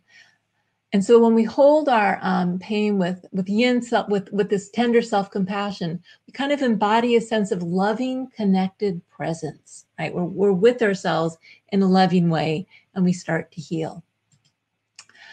But if your moment of suffering is that you are in a second-story building and there's a fire that's broken out downstairs and you're about to be engulfed by flames, you don't want to just like soothe and comfort yourself. Oh, I'm so sorry. It's so hard for myself right now, right? No, what you want to do is you might have to do something brave, like jump out the window to save your life.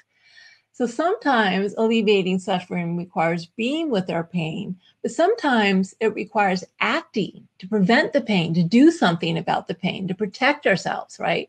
So I call this the fierce aspect of self-compassion. So sometimes what self-compassion means is we need to say no. It's not okay what you're doing to me. That's not okay. Or you're crossing my boundary, right? So kind of asserting ourselves, protecting ourselves, defending ourselves. Sometimes it means actually saying yes to ourselves. Maybe people keep asking us to help them and do this for them and, do all these other things, give. Well, sometimes we need to say no to others and say yes to ourselves, right? Part of self-compassion is saying, well, what do I need? And actually taking the steps to give that to ourselves. And then finally, motivating change.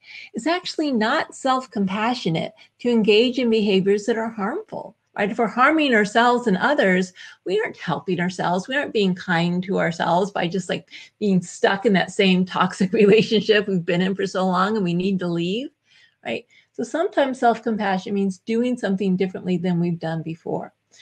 And so if the metaphor of a tender self-compassion, as you might say, mother, the metaphor I like to use for fierce self-compassion is mama bear, fierce mama bear.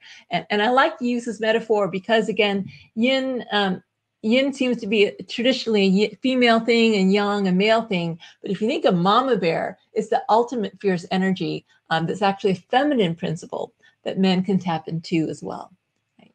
And so we really need both. We need both fierce and tender self-compassion to care for ourselves, especially when you look at the world around us today. One of the problems with mindfulness and even self-compassion practices is sometimes they focus a little too much about acceptance. And if you look at our, the political world we live in, if you look at all the oppression that goes on in society, if you look at global warming, we actually need to take compassionate action as well as helping ourselves emotionally. And I really think this idea of fierce self-compassion can help us do that. So just very briefly, let me just talk about some of the research on this, because it's not just a good idea. There's actually empirical support for what I've been talking about, that this is a type of well-being. This is just a graph of the incredible explosion in research on self-compassion over the last decade and a half. And what we know is that self-compassion is strongly linked to well-being, right? So it leads to reductions in negative states of mind like depression, stress, anxiety, suicidal ideation. And it also increases positive states of mind, things like happiness, optimism, hope, and joy. And that's because even though self-compassion is aimed at suffering, and so therefore reduces suffering, it also feels good when you're kind to yourself and you feel connected to others. It's a positive emotion, so it actually decreases the negative and increases the positive. But self-compassion, again, it's not just about this tender healing of our emotions. It's also linked to real strength and resilience.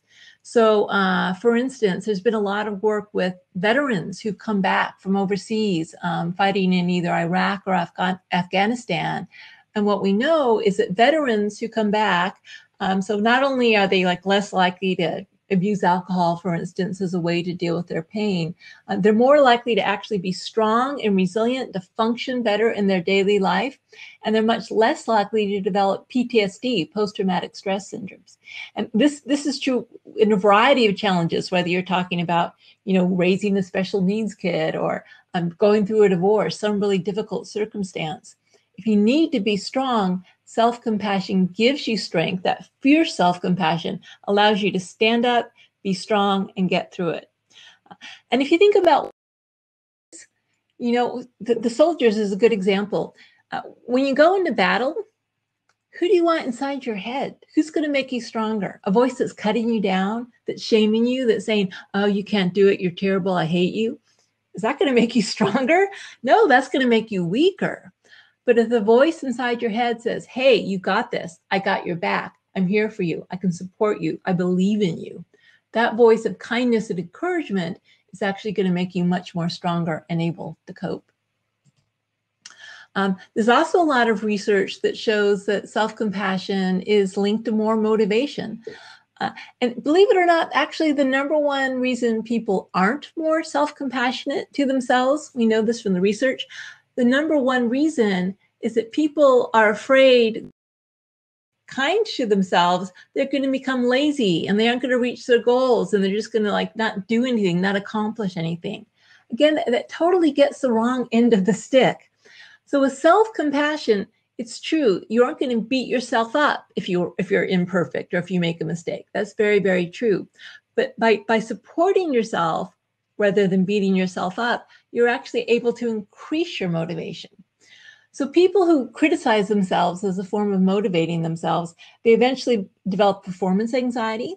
They become afraid of trying because they know if they try and fail, they're going to, slam themselves. So they develop anxiety, they may procrastinate, and they actually can't perform as well because this voice in their head is saying, you better get this right. Where if the bottom line is, try your best, I'm encouraging you, I want you to do well. If you fail, it's okay. We can learn from the failure and actually just pick ourselves up and try again. We know that it's a much more sustainable force for motivation over time. And so, can self-compassion be taught? Absolutely. That's really what I've been focusing a lot of my time on lately. I'm teaching people how to be both fiercely strong and also tenderly compassionate to really change their lives. So this is just a little plug, but just to know that can learn self-compassion. If you're interested in doing a training program, you can go to the Center for Mindful Self-Compassion website there. And we teach all these classes online now, so you can take online courses in self-compassion. You can also get the Mindful Self-Compassion workbook and go through the program in workbook format. So let me just close this out for my last remarks. So yeah, I really hope that this speaks to you. And just before we go, I'd like to give you a little taste of what it might feel like if we treat ourselves in a more compassionate way. So just maybe call to mind something that's bothering you right now in your life, that's a struggle, not something too serious, because we're only going to do this for a minute, but maybe just think of something that's troubling you, that's difficult. It could be the pandemic, it could be a work problem, it could be a relationship problem. Okay. And so what I'd like you to do is just get a sense of what it feels like when we bring in the three components of self-compassion to help us. So the first is actually just mindfulness, right? Aware, right? Just becoming aware that, what you're going through, this is hard, right? It's hard. So often, again, we're lost in how hard it is, or we're avoiding how hard it is. But just take a moment to validate this fact. This is hard, But also remembering common humanity. You aren't alone.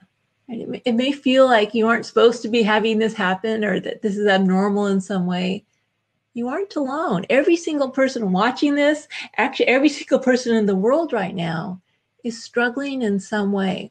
This isn't to belittle what you're going through, but just to remind you that you aren't alone. This is normal. This is part of just being a human being. We do the best we can. And then see if you can just bring in a little kindness. Maybe you can put your hand on your heart, really just kind of feel that. Feeling your hand on your heart. And just try saying a few words of support to yourself, something you might say to a friend, right? I'm here for you. It's going to be okay. I care. I got your back.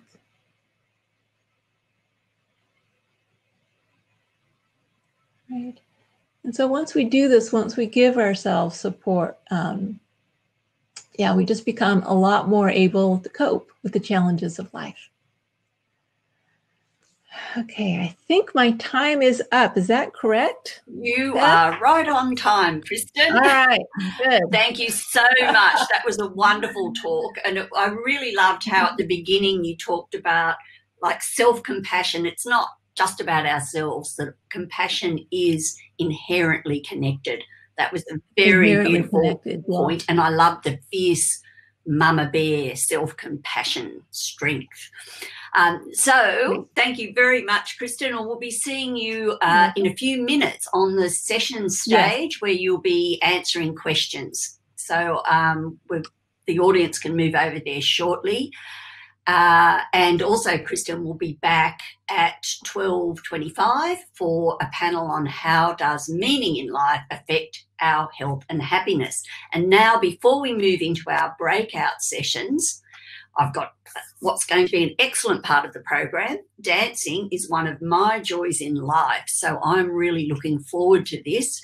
Welcoming personal trainer and fitness guru, author of 2-Minute Moves, and our very own Happiness and Its Causes dance guru, Lizzie Williamson. Yay! So Lizzie's going to be joining us over the 2 days of the conference. She'll be coming in here and there to lead us in her 2 minutes move session. And she'll also be coming at 12:45 today for those who want to really get their dance groove on. There'll be a 15-minute session with Lizzie to dance yourself happy. So take it away, Lizzie. Fantastic. Thank you, Beth. Oh my goodness, I remember last year being in front of thousands of you and getting you all up and moving, and that feeling of connection that you get when you move, and how great it feels just to stand up when you've been sitting down for a while. So we're going to do that now. We're also going to, in our own imaginations, connect with everyone around the world on this conference. So get on up if you can. If you can't, do the moves on the chair, whatever works for you. So you're just going to start by having a roll forward of the shoulders, or you might hear a few crunches and a few cracks there. So just ease into it there and roll those shoulders back. Feel your feet on the floor there. Feel your breath in and out. Beautiful. Hands behind your head. You're just going to do a little twist and twist the other way. Just gently does it. So good to look away from the computer for a moment. That helps you focus better. And it's also going to help you get the most out of this incredible content that you have here. And we're going to do a nice big side stretch here. Big reach up. And another reach up, and two more. Now we're going to imagine two people on this conference here with you. You're going to give one a high five, then the other one a high five. So stretch out those arms, and I want you to send all your energy, love, happiness, and a big high five. Remember we used to do those to a couple of people on the conference. 4, 3, 2. Okay, let's get our groove on a little bit. One knee up, then the other knee up there. And you can bring your elbow to the knee, give your spine a little twist. Such a lovely way to release your lower back. And now kick your heel back out there. Stretch out the front of your legs. 4, 3, 2. Now a little roll down just towards your knees. Wherever it feels good. Roll it here. Let your tummy muscles roll up. Stretch up, up, up. Breathe in, breathe out. Stretch it down. Give your head a little shake. Yes. What do you want to say yes to? A little shake no. What do you need to say no to? Pull it in. Big breath up. Hold these arms up here. Stretch them out. Okay, another few people that you're going to give a big high five to. Ready? Let's set it down somewhere below you in the world. Who is it there? Which country? Whereabouts are you? 4, 3. Now someone above you here. A couple of people there. Who needs your love? Who needs your energy and happiness? 4, 3, 2. Beautiful. Big walk it out. Bring your arms up. Bring it down. And up. And down. One more to go. And down. Oh, I could dance with you all day, but I better go. And I hopefully see you for Dance Yourself Happy and some more 2-minute moves throughout the next couple of days. Thank you, guys.